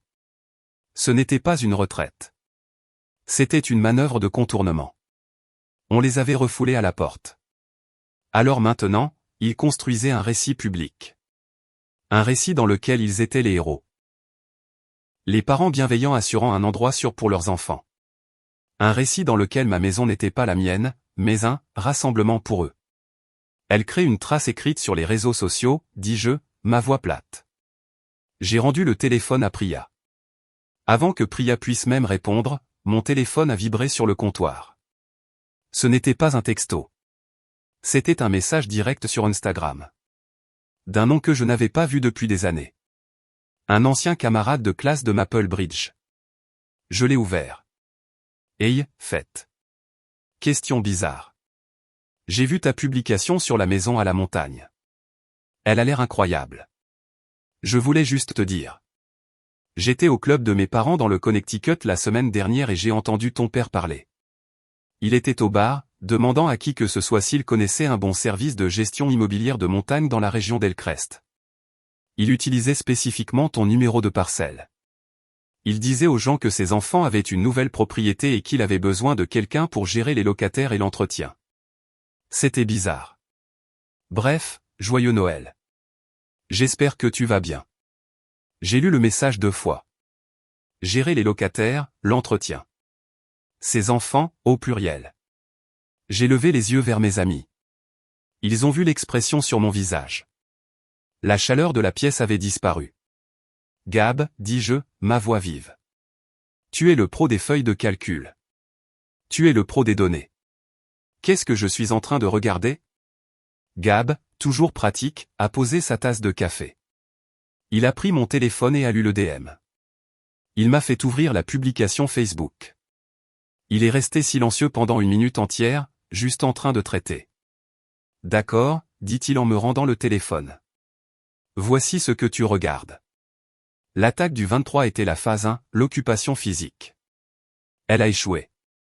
Ils sont passés à la phase 2, l'occupation administrative. Ils construisent une trace écrite. La publication Facebook crée l'attente sociale de leur location. Les demandes de renseignements sur la gestion immobilière, c'est ton père qui essaie de trouver un moyen légal ou quasi légal d'installer un tiers. Quelqu'un qui pourrait lui donner accès et contrôle, en prétendant que les propriétaires sont désorganisés. Ils essaient de monter un dossier prouvant que tu n'as pas le contrôle et qu'ils sont les parties responsables. Une logique froide et terrible s'est mise en place. C'était une stratégie. C'était une campagne, exactement comme celle que je mènerais au travail. Gab a raison, dis-je. Mon esprit s'emballait. S'ils peuvent créer une trace écrite, ils peuvent essayer de revendiquer la résidence. Ils peuvent essayer de faire envoyer leur courrier ici. Par pur instinct froid, j'ai attrapé mon ordinateur portable. Je ne suis pas allé sur le site de la Poste. Je suis allé sur le portail des dépôts publics du greffier du comté, le même que Sable et moi avions utilisé pour l'ordonnance de non-intrusion. Je me suis connecté à mon compte, celui lié à ma boîte postale et à mon numéro de parcelle. J'ai cliqué sur les archives publiques, les dépôts des services publics, les registres d'adresses, et c'était là. C'était une demande de changement d'adresse déposée en ligne il y a 2 jours, avant même qu'il ne monte. C'était une demande de réexpédition de tout le courrier pour Julian Stewart et Belle Stewart de leur ancienne adresse du Connecticut à ma boîte postale à High Timber. Elle était signalée comme « en attente de vérification ». Ils l'avaient fait. Ils avaient déjà fait le premier pas pour s'attacher légalement à mon adresse. Si cela avait abouti, ils auraient pu utiliser l'adresse vérifiée pour obtenir des permis de conduire, pour immatriculer leur voiture ici, pour revendiquer la location. Le serrurier et le jambon fumé n'étaient pas le vrai plan. Il n'était que l'ouverture de choc et d'effroi. Ceci, c'était la véritable invasion. Mes mains tremblaient à nouveau, mais cette fois d'une fureur froide et claire. J'ai fait une capture d'écran de la publication Facebook. J'ai fait une capture d'écran des commentaires de félicitations. J'ai fait une capture d'écran du message direct de mon camarade de classe. J'ai fait une capture d'écran du formulaire de changement d'adresse en attente. Le statut, en attente, brillant en rouge sur l'écran. J'ai ouvert un nouvel email. J'ai tout joint à Sable. Winters, swinterlegal.com. Objet, phase 2. Mon message était court. Sable. Ils ont pivoté. Ils tentent d'établir leur résidence par fraude postale et construisent un récit public de location. Voir pièce jointe. Quelle est notre prochaine action? Je l'ai envoyé. Mon téléphone a vibré pas 60 secondes plus tard. C'était une réponse de Sable. Sa réponse automatique était activée pour les vacances, mais c'était une réponse manuelle directe. C'était 2 phrases. N'engagez pas la conversation. Ne postez rien. N'envoyez pas de texto. N'appelez pas. Ce n'est plus un différend familial. C'est une tentative de fraude. Retrouvez-moi à mon bureau mardi à 9 h. Mardi. Je devais attendre une journée entière. Mes amis me regardaient. Leur visage un mélange d'inquiétude et d'incrédulité. Ils sont fous, murmura Luz en secouant la tête. C'est carrément criminel. Ce n'est que du contrôle, dis-je, les mots se formant dans ma gorge. J'ai regardé autour de moi la pièce, le feu chaud, les brioches à la cannelle à moitié mangées, les gens qui avaient conduit des heures pour être avec moi. Mon téléphone a vibré une fois de plus. C'était un nouveau message texte d'un numéro différent. Nana Ruth. C'était une seule ligne. Fier de toi de ne pas avoir ouvert la porte. J'ai fermé mon ordinateur portable. J'ai ramassé les tasses de café sales sur le comptoir. Je suis allé à l'évier et j'ai ouvert l'eau chaude. La vapeur montant pour rencontrer mon visage. Il ne s'agissait jamais de Noël. Il ne s'agissait jamais de vacances ou d'une invitation oubliée. Il ne s'agissait jamais d'avoir besoin d'un endroit où rester.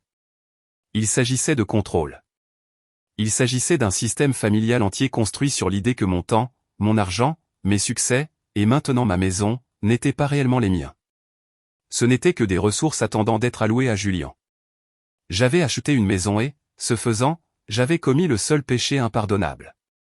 J'avais créé une frontière. Et eux, à leur tour, me montraient que la tradition n'était que le plus joli mot pour dire contrôle. J'ai lavé les tasses une par une et j'ai regardé la neige tomber. Mardi 9h. La partie était lancée. Le lundi que j'ai passé à attendre ma réunion du mardi avec Sable a été le jour le plus long de ma vie. Je suis resté dans le chalet en A, travaillant à distance, mon téléphone sur la table à côté de moi, silencieux. Le silence était un ressort enroulé. Ma famille se regroupait. Je savais, en tant que stratège, que le premier assaut avait échoué et qu'il planifiait maintenant une attaque plus sophistiquée. Mon email du jour de Noël à Sable, avec sa cargaison de capture d'écran, était le premier coup de feu dans une nouvelle guerre plus silencieuse. Je suis descendu à High Timber mardi matin. La neige commençait à fondre, laissant des tas gris et laids sur le bord de la route. Le charme de la boule à neige avait disparu. Maintenant, il faisait juste froid. Je suis entré dans le bureau de Sable Winters à 8h59. Elle était déjà à son bureau, une pile de dossiers devant elle. La pièce était froide. Faites, dit-elle, non pas comme une salutation, mais comme une reconnaissance. Elle a désigné la chaise. J'ai reçu votre email à Noël. Vous aviez raison de vous inquiéter. Ils escaladent précisément comme prévu. J'ai posé mon sac d'ordinateur portable par terre. Le formulaire de changement d'adresse était le plus. C'était leur premier mouvement, interrompit Sable, levant un seul doigt. Mais pas le seul. J'ai pris la liberté d'effectuer une vérification complète de votre LLC et du numéro de parcelle hier. Elle a tourné son moniteur vers moi. Pendant que vous vous occupiez du front des médias sociaux, votre père était occupé sur le front juridique. Hier, un nouveau dépôt est apparu au bureau du registraire du comté. Il était horodaté à 9h. Ceci. Elle a cliqué et un document a rempli l'écran. C'était un PDF scanné. Ça ressemblait à quelque chose tapé sur un ordinateur personnel, un simple document Word d'une page, mais l'entête disait « Accord de location familiale informel ». Mon sang ne s'est pas seulement glacé. Il s'est arrêté. La lettre était datée d'il y a 2 semaines, avant la confrontation sur mon porche. C'était un accord simple et mal rédigé stipulant que Ali Compine LLC, en considération de l'unité et du soutien familial, accordait une location à temps plein et indéfinie à Julian Stewart et Belle Stewart pour la propriété de Kestrel Ridge. Et en bas, sur la ligne de signature du membre gérant de la LLC, se trouvait mon nom. Faites Stewart, lisait-on dans une écriture bouclée et inconnue. Ça, dis-je, ma voix un murmure, n'est pas ma signature. Je n'imaginais pas que ça l'était, dit Sable, sa voix sèche. C'est un faux, et un faux maladroit. Le S de Stewart est bouclé alors que le vôtre est une verticale nette, d'après votre accord de LLC. Mais ce n'est pas le meilleur. Elle a zoomé sur la signature. Ils l'ont signé Faites Monsieur Stewart. Quelle est votre deuxième initiale?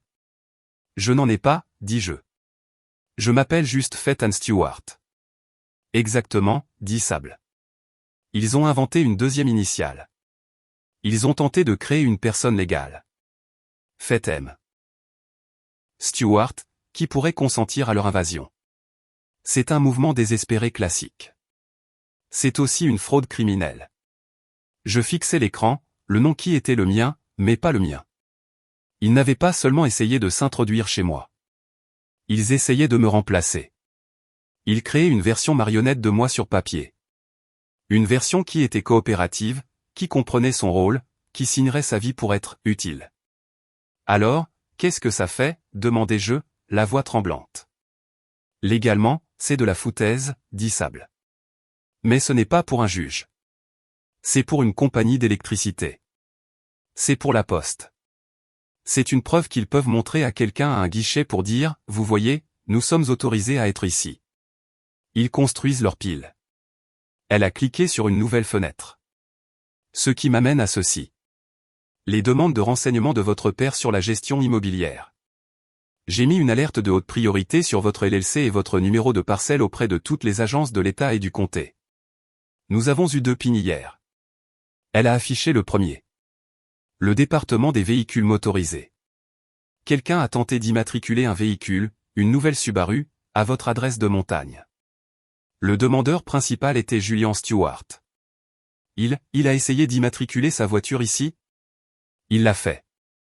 Les documents listent ses coordonnées, mais l'adresse de Kestrel Ridge. Elle a été signalée par le système et rejetée parce que le propriétaire, Ali Compin LLC, ne correspondait pas au demandeur et que l'accord de location familiale qu'ils ont fourni, elle a désigné le faux, n'était pas un bail valide. Mais ils ont essayé. Elle a affiché le deuxième ping. Celui-ci vient de la compagnie d'électricité. Le journal des demandes montre 2 appels, tous 2 depuis le numéro de mobile de votre père, que j'ai vérifié. Je me suis penché. Les notes du représentant du service clientèle étaient détaillées. Le client Gregory Stewart a appelé, l'USABL, demandant à être ajouté comme partie responsable secondaire au compte de Ali Compin LLC, a déclaré que sa fille, la propriétaire, était dépassée et qu'il aidait à gérer ses affaires et à payer les factures. Il voulait son nom sur le compte. J'ai eu la nausée. C'était la même histoire, le même récit. Fait est instable. Fait est dramatique. Fait ne peut pas s'en sortir. Nous, les adultes, devons intervenir et gérer. Il n'essayait pas seulement d'obtenir une clé. Il essayait d'obtenir le contrôle. Il essayait de construire une trace écrite qui prouvait que j'étais incompétente. Il a été refusé, dit Sable, parce qu'il n'avait pas le numéro d'identification fiscale fédérale de la LLC ni votre mot de passe d'entreprise. Mais vous voyez le schéma. Physique, puis numérique, puis administratif. C'est un siège. Je l'ai regardé. Alors, que faisons-nous? Comment combattons-nous cela? Sable a fait craquer ses doigts. C'était le premier geste humain, non légal, que je lui avais jamais vu faire. Nous ripostons. Nous arrêtons de nous défendre et nous passons à l'offensive. J'ai passé la matinée à rédiger. Elle est retournée à son moniteur. Premièrement, une mise en demeure formelle. Ce n'est pas un email poli, fait. C'est un document de 20 pages que j'envoie par courrier recommandé, avec accusé de réception, à Grégory, Céleste et Julien individuellement. Il expose en détail leurs actions illégales. Il liste la tentative de fraude postale. Il liste la tentative de fraude à l'immatriculation de véhicules.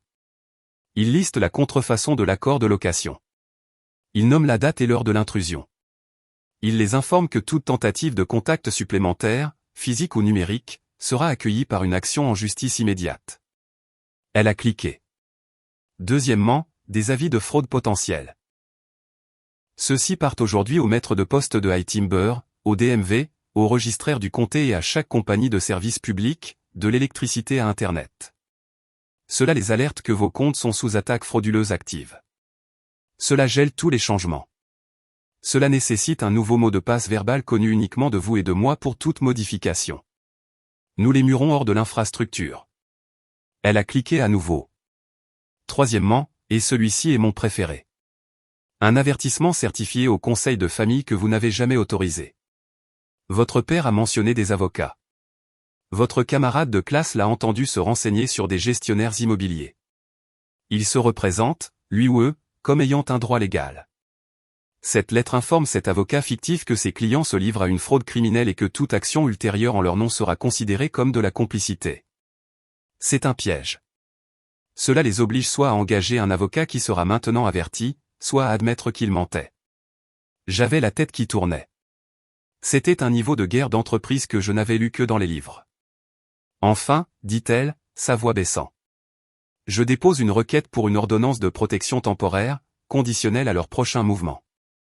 La lettre de non-intrusion était la première étape. Ceci est la deuxième étape. Elle est prête au palais de justice. À la seconde où ils tenteront de déposer un autre document, d'envoyer un autre email frauduleux ou de mettre le pied sur votre route, je passe un appel et cela déclenche une audience immédiate devant un juge. Elle a fait pivoter sa chaise vers moi. Il pense qu'il joue un jeu familial. Nous allons répondre avec le droit des sociétés et le droit pénal.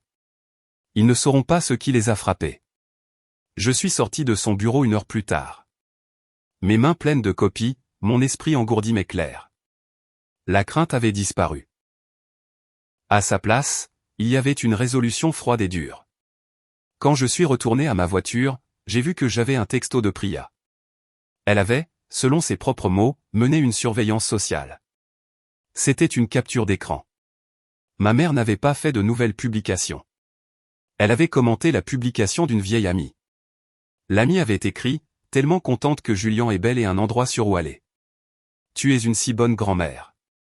Et ma mère, Céleste, avait répondu il y a à peine 1 heure. Nous aussi. Nous sommes si reconnaissants que nos enfants soient en sécurité là-haut. Je fixais les mots, là-haut. Ce n'était pas, chez Fête. Ce n'était pas, au chalet en A.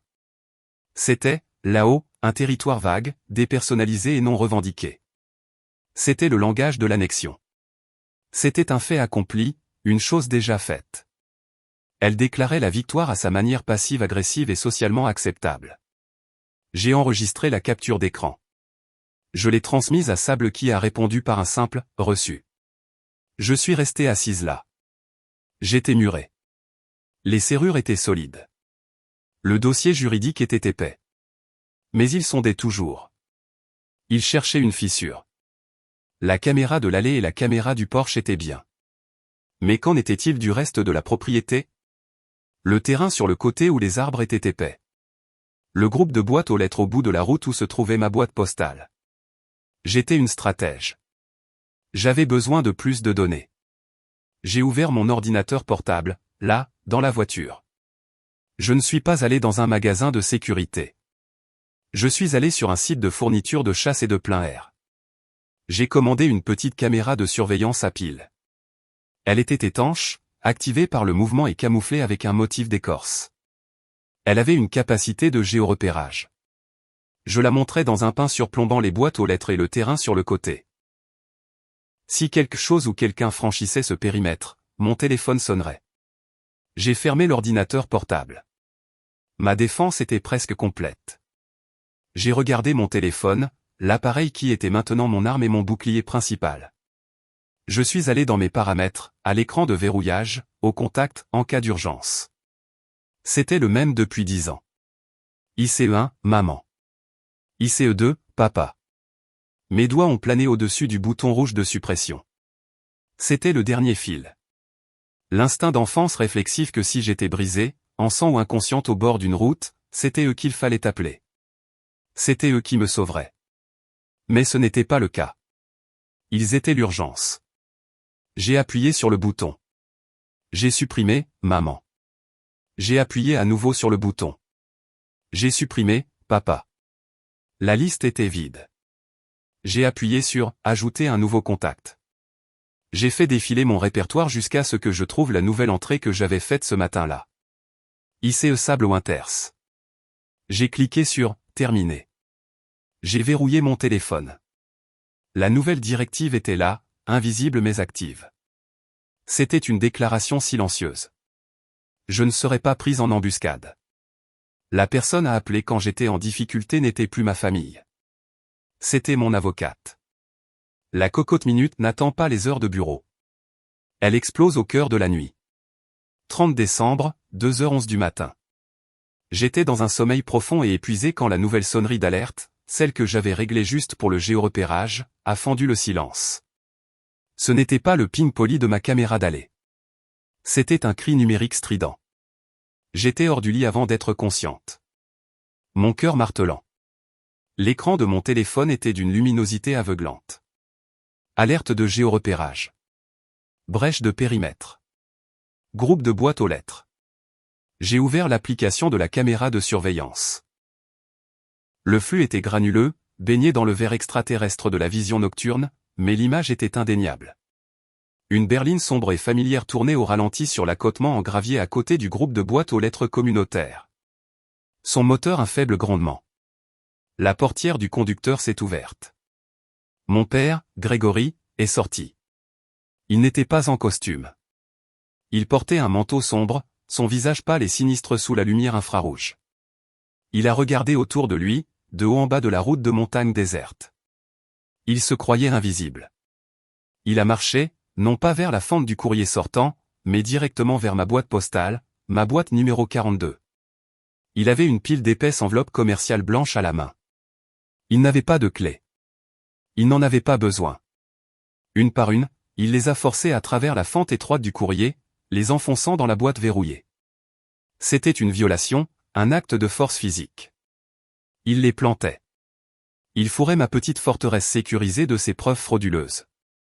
Il me signifiait au cœur de la nuit, créant une trace écrite qui montrerait qu'il avait livré les documents. Il a enfoncé la dernière, a lissé son manteau et est remonté dans la voiture. La berline s'est éloignée, ses feux arrière disparaissant sur le chemin.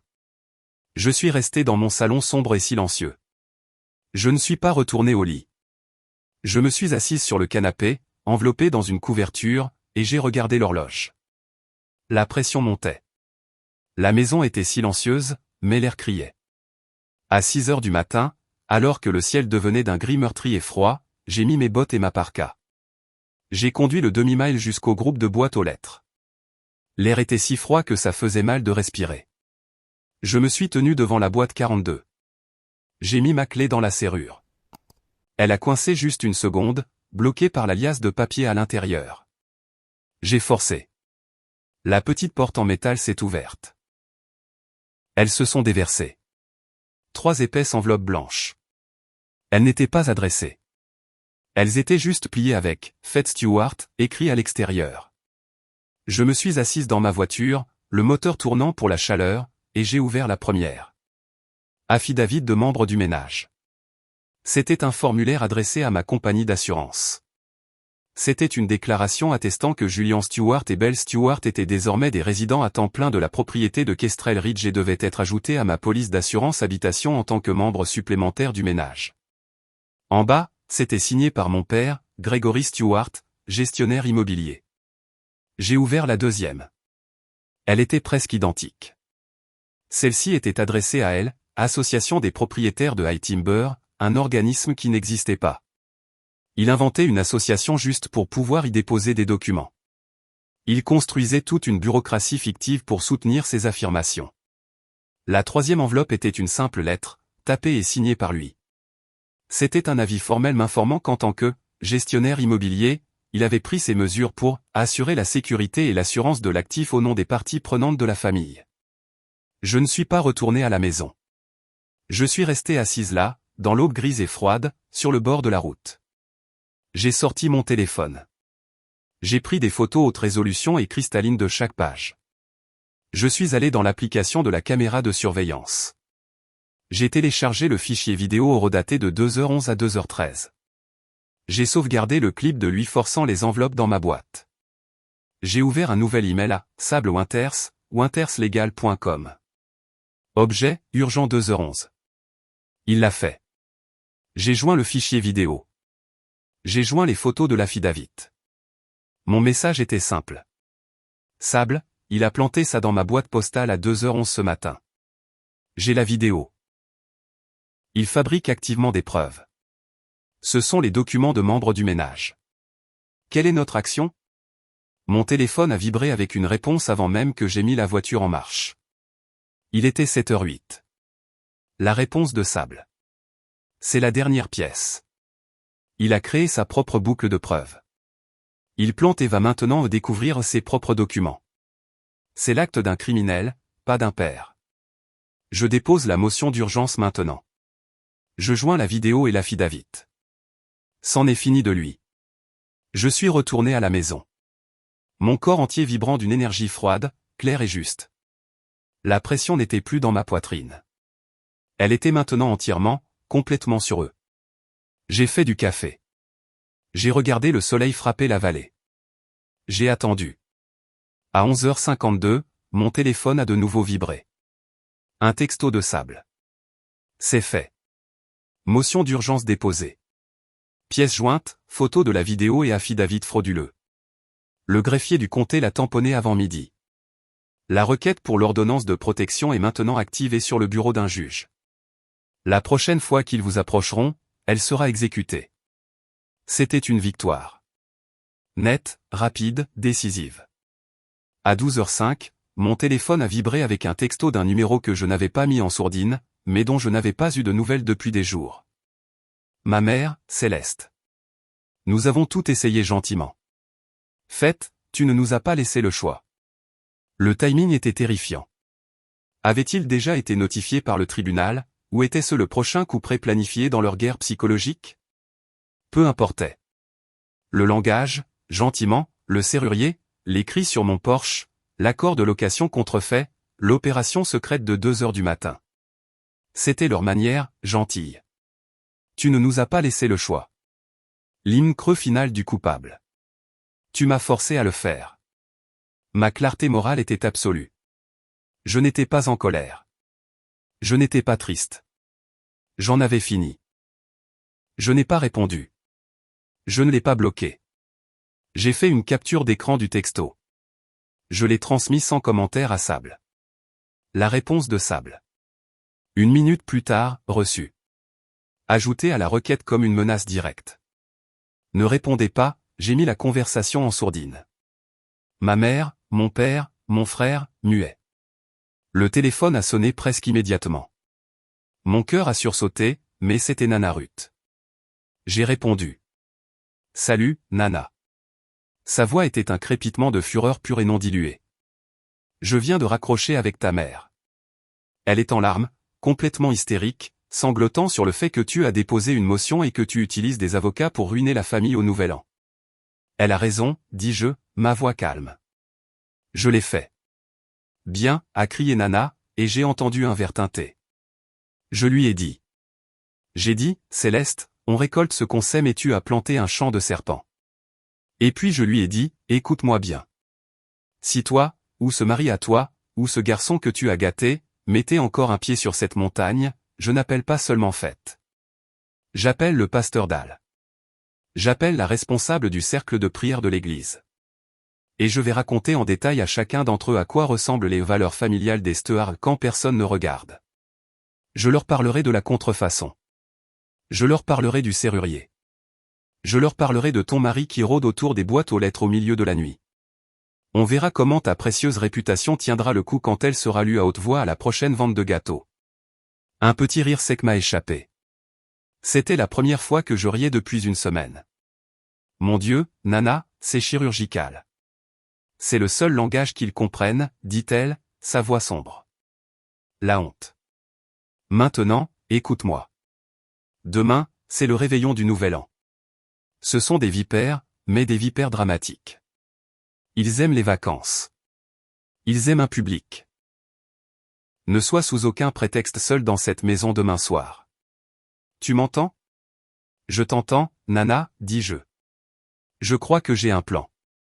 J'ai raccroché. Ne pas être seul. Un plan de sécurité. Mon esprit était déjà en mouvement. J'avais la défense légale. J'avais la défense sociale grâce à Nana. Maintenant, j'avais besoin de la défense physique. Mais pas une défense de murs et de serrures. Une défense de lumière, de chaleur, de bruit et de témoins. J'ai appelé Sarah, ma voisine d'en bas de la crête. Sarah, salut. C'est fête du chalet en A. Je sais que c'est très dernière minute, mais j'organise une petite porte ouverte très informelle demain soir pour le réveillon du Nouvel An. Juste du chocolat chaud et du chili. Est-ce que toi et Tom seriez libres de passer? On adorerait, dit-elle, sa voix chaleureuse. On apportera cet apéritif bizarre avec les olives. J'ai envoyé un texto de groupe à Priya, Gab et Luz. Objet, plan du réveillon. Chez moi. 19h, apportez vos voix les plus fortes et vos pires jeux de société. On fait la fête. La réponse de Gab, en route.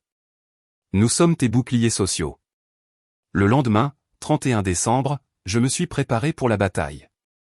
J'ai fait une énorme marmite de chili qui a mijoté tout l'après-midi, remplissant la maison de l'odeur de cumin et d'ail. J'ai installé un bar à chocolat chaud sur la table de la salle à manger, mini guimauve, copeaux de chocolat, bâtons de menthe poivrée, crème fouettée. Mes amis sont arrivés à 18h, tapant la neige de leurs bottes, les bras chargés de vin et de chips. Le périmètre est sécurisé, a annoncé Luz en me faisant un câlin. Mes voisins, Sarah et Tom, sont arrivés à 19h.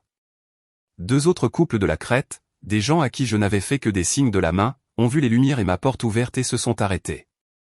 À 19h30, ma maison était pleine. C'était bruyant. C'était chaleureux. Les rires rebondissaient sur les hauts plafonds à poutres apparentes. C'était la forteresse. C'était la vraie sécurité. Ils ne pouvaient pas jouer la carte de la famille inquiète devant une salle pleine de mes amis adultes, rieurs et heureux. Ils ne pouvaient pas être les victimes si j'étais l'hôte gracieuse. J'ai fait un dernier pas. Je suis allé à mon bureau. J'ai sorti la pochette plastifiée que j'avais faite. D'un côté se trouvait la lettre de non-intrusion originale. De l'autre côté se trouvait la première page de la requête de motion d'urgence, tamponnée en rouge par le greffier du comté la veille. Je suis allé à la table de l'entrée, juste à côté de la porte d'entrée. Je l'ai posée sur un petit présentoir en fer. Je l'ai placée entre la pile de serviettes de fête et la rangée de tasses à café propres pour le chocolat chaud. C'était une décoration, une déclaration de fait. Priya l'a vue. Elle a sifflé. Bah. Merde, fête. C'est le toit le plus froid et le plus beau que j'ai jamais vu. C'est juste la politique des invités, dis-je en lissant le devant de mon pull. J'ai regardé la porte qu'ils avaient essayé de percer. J'ai regardé mes amis, leurs visages lumineux dans la lumière du feu. J'ai regardé la vérité plastifiée, posée là pour que tout visiteur puisse la lire. Je ne négocierai pas ma maison sur le pas de la porte. Je ne serai pas prise en embuscade. Je ne serai pas entraîné dans une autre dispute criarde. Le débat était terminé. Les faits étaient imprimés. Mon vœu était silencieux, mais il s'est installé dans mes os, aussi solide que l'acier renforcé du montant de la porte. Je me suis tourné vers mes invités, un sourire éclatant et sincère sur le visage. D'accord, qui veut la première tasse de chocolat chaud? J'ai les bonnes guimauves. Nous rions.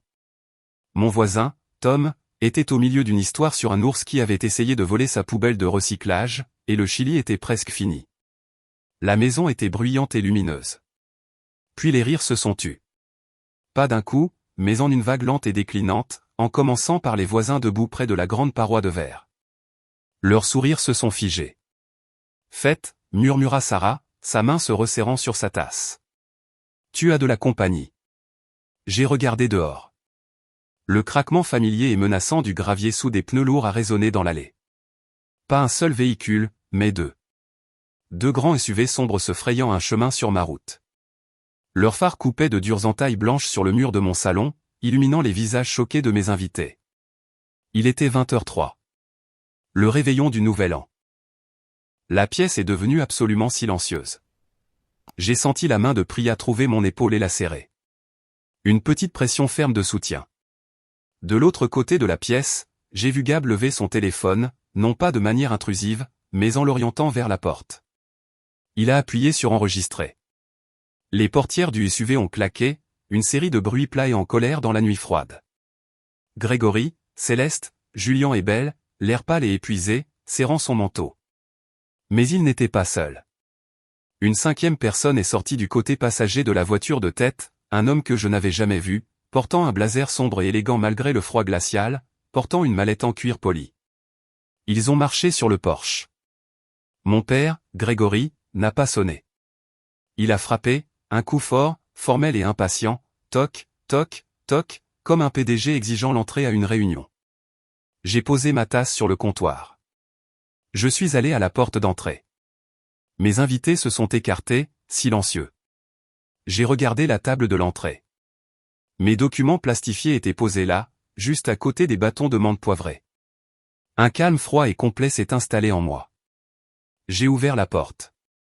L'air froid s'est engouffré, tourbillonnant autour de mes chevilles. Ils étaient tous là, encadrés par la lumière. Ils étaient visiblement surpris. Ils s'attendaient à ce que je sois seul. Ils ne s'attendaient pas à une salle pleine de témoins souriants et silencieux. Ma mère, Céleste, a vacillé, son visage de mère inquiète préarrangé s'effondrant dans la confusion. L'homme au blazer s'est avancé. Il était tout en calme étudié et en parfum cher. Madame Stewart. Faites Stewart, demanda-t-il, sa voix douce et artificiellement raisonnable. Je m'appelle Monsieur Harrison. Je suis un médiateur familial engagé par vos parents pour résoudre cette situation à l'amiable. Il n'y a pas de situation à résoudre, Monsieur Harrison, dis-je. Ma voix était stable et je l'ai amplifiée juste assez pour que tout le monde dans la pièce derrière moi entende chaque mot. J'ai regardé par-dessus lui. Grégory, Céleste, Julien, vous êtes des intrus. Vous avez reçu un avis légal de rester à l'écart de cette propriété. Monsieur Harrison a levé une main apaisante comme pour calmer un enfant hystérique. Allons, faites, ce n'est pas comme ça que nous voyons les choses. Ce n'est pas comme ça que la loi le voit. Il a ouvert sa mallette avec une série de petits clics pointilleux. Il a sorti un document. J'ai ici un accord d'occupation temporaire. Prédated. Il cite votre consentement pour que Julian et Belle prennent résidence. Je n'ai jamais consenti, dis-je, ma voix plate. Ah, dit-il en tapotant le papier d'un doigt propre. Mais si. Ce document cite le consentement par le silence. Votre incapacité à vous engager dans un dialogue productif et axé sur la famille après leur demande initiale raisonnable constitue une approbation tacite selon les directives de la médiation familiale. Nous sommes simplement ici pour finaliser l'emménagement. Le consentement par le silence. L'arrogance a coupé le souffle de la chose. Ils avaient inventé un nouveau type de loi. Une loi où mon refus d'être intimidé était tordu en ma permission. J'ai presque souri. Monsieur Harrison, dis-je, c'est la théorie juridique la plus créative et la plus désespérée que j'ai jamais entendue. Je leur ai tourné le dos une seconde. J'ai fait les 2 pas jusqu'à la table de l'entrée. J'ai pris mon document plastifié, celui posé à côté des tasses de chocolat chaud. Je me suis retourné vers la porte et je l'ai brandi, la lumière du porche attrapant le plastique. Ceci, dis-je, ma voix aussi vive et froide que l'air de la nuit, est l'acte de propriété de la LLC pour cette propriété. Elle appartient à Ali Compine, pas à Fed Stewart. Ceci, j'ai tapoté la 2e page, et l'ordonnance de non-intrusion déposée et enregistrée auprès du shérif du comté, les nommant spécifiquement. Ceci, j'ai tapoté la 3e page, et la lettre de mise en demeure décrivant leur tentative de fraude postale. Et ceci, c'est mon préféré. C'est la motion d'urgence tamponnée hier par le greffier du comté reconnaissant leur contrefaçon criminelle d'un accord de location. Le sourire du médiateur a tressailli. Il lui manquait clairement des données. J'ai regardé par-dessus lui, croisant le regard de mon père. Le consentement par le silence n'est pas un consentement, Grégory. C'est une illusion. Vous ne vivez pas ici. Julian, qui vibrait d'une rage silencieuse et enfantine, a finalement craqué. Il a ricané, sa voix dégoulinant du mépris qui avait été la bande sonore de ma vie. Tu penses que c'est impressionnant? Ta petite fête, tes faux amis. Tu es seul, fête. Tu es une seule personne. Nous sommes une famille. C'était la vieille arme. Celle qu'ils utilisaient toujours. Tu es seul. Nous sommes nombreux. Je ne l'ai même pas regardé. J'ai regardé juste par-dessus son épaule, dans le coin sombre de ma propre entrée. Je ne suis pas seul, dis-je. J'ai hoché la tête. Officier, vous pouvez entrer maintenant. De l'ombre du hall d'entrée où il s'était tenu tranquillement à mon invitation préalable, l'adjoint Miller s'est avancé dans la lumière du porche. Il était en uniforme complet, son chapeau à la main, son expression absolument neutre. Ma famille s'est figée. Le visage de mon père est passé de sévère à cendré en une fraction de seconde. Ma mère a laissé échapper un petit hoquet étranglé. Monsieur Harrison, le médiateur, avait l'air d'avoir avalé sa cravate. Sable l'avait précoordonné, une assistance de bien-être. Il était là pour s'assurer que la paix était maintenue. L'adjoint m'a dépassé, se tenant dans l'embrasure de la porte, un objet solide et inamovible entre ma maison et ma famille. Il ne m'a pas regardé. Il s'est adressé à eux. M et Madame Stewart, Monsieur Julian Stewart, vous êtes en violation d'une ordonnance de non-intrusion déposée. Vous êtes également en violation d'une requête d'urgence active pour une ordonnance de protection. Vous avez été prévenu. Il a brandi une épaisse enveloppe blanche. Ceci est une assignation formelle. Toute autre tentative d'entrer dans cette propriété, d'interférer avec le courrier ou de contacter le propriétaire de cette LLC entraînera votre arrestation immédiate. Il l'a tendu. Pas à mon père, mais à eux tous. Vous êtes signifié. Grégory a fixé l'enveloppe comme si c'était une bombe. Ma mère, Céleste, a finalement craqué. La performance était terminée. Elle a laissé échapper un petit sanglot et, dans un geste désespéré, elle a attrapé la main de Belle, la seule autre mère, sa dernière alliée. Et puis toute la structure pourrie s'est effondrée. Belle a arraché sa main. Elle l'a retirée si fort qu'elle a trébuché, ses yeux grands ouverts et humides sous la dure lumière du porche. Sa voix tremblait, mais elle était claire et nette. Non, a-t-elle murmuré, un son qui a fendu la nuit. Non, je ne le suis pas. Nous ne faisons pas ça. Elle a regardé Julian, des larmes d'humiliation et de rage coulant sur son visage. Je n'aurai pas mon bébé dans une maison que nous avons volée. Je rentre à la maison. Elle s'est retournée, en larmes, et s'est éloignée d'eux. Elle a cherché la poignée de la portière du SUV, est montée et a claqué la porte. Mon père Grégory était dégonflé. Il avait perdu. Il a essayé le vieux ton. La voix du père raisonnable une dernière fois pathétique. Faites, sois raisonnable. Je l'ai regardé. J'ai regardé ma mère qui fixait, stupéfaite, le dos de Belle qui s'éloignait. J'ai regardé mon frère qui restait juste là, abasourdi, son monde entier se défaisant. J'étais stable. Je le suis, papa, dis-je. Je suis raisonnable. Vous quittez ma propriété maintenant. L'adjoint a fait un geste avec sa lampe de poche. Pas vers eux, mais vers l'allée sombre. Par ici, les gens. Le spectacle est terminé. Julian semblait vouloir argumenter, mais il a vu la main de l'officier reposer sur sa ceinture. Il n'a rien dit. Mon père a arraché l'assignation de la main de l'adjoint. Céleste a suivi. Une petite femme vaincue. Le médiateur a attrapé sa mallette et a presque couru vers la voiture.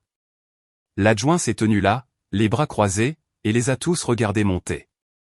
Nous sommes tous restés là, mes invités dans mon salon, moi sur mon Porsche. Nous avons regardé les feux arrière pour la dernière fois cahoter sur la route de la crête et disparaître. La pièce a expiré. C'était un son collectif unique de tension relâchée. Je suis resté là un moment, dans l'air froid, propre et silencieux. J'ai regardé l'endroit où il s'était tenu. Puis je suis rentré. J'ai fermé ma porte en bois massif. J'ai tourné le pêne dormant. Le lourd, tinc, renforcé sonnant final. Je me suis retourné vers mes amis, mes voisins, mes invités. Ils me regardaient tous, les yeux grands ouverts. J'ai souri, un vrai sourire chaleureux. Comme je le disais, dis-je en me dirigeant vers la cuisine. Chocolat chaud sur la terrasse. Qui veut un supplément de crème fouettée? Merci beaucoup d'avoir écouté cette histoire. Je suis curieux. D'où écoutez-vous? Faites-le moi savoir dans les commentaires ci-dessous pour que nous puissions nous connecter. Et n'hésitez pas à partager vos propres réflexions à ce sujet. N'oubliez pas de vous abonner et d'aimer cette vidéo.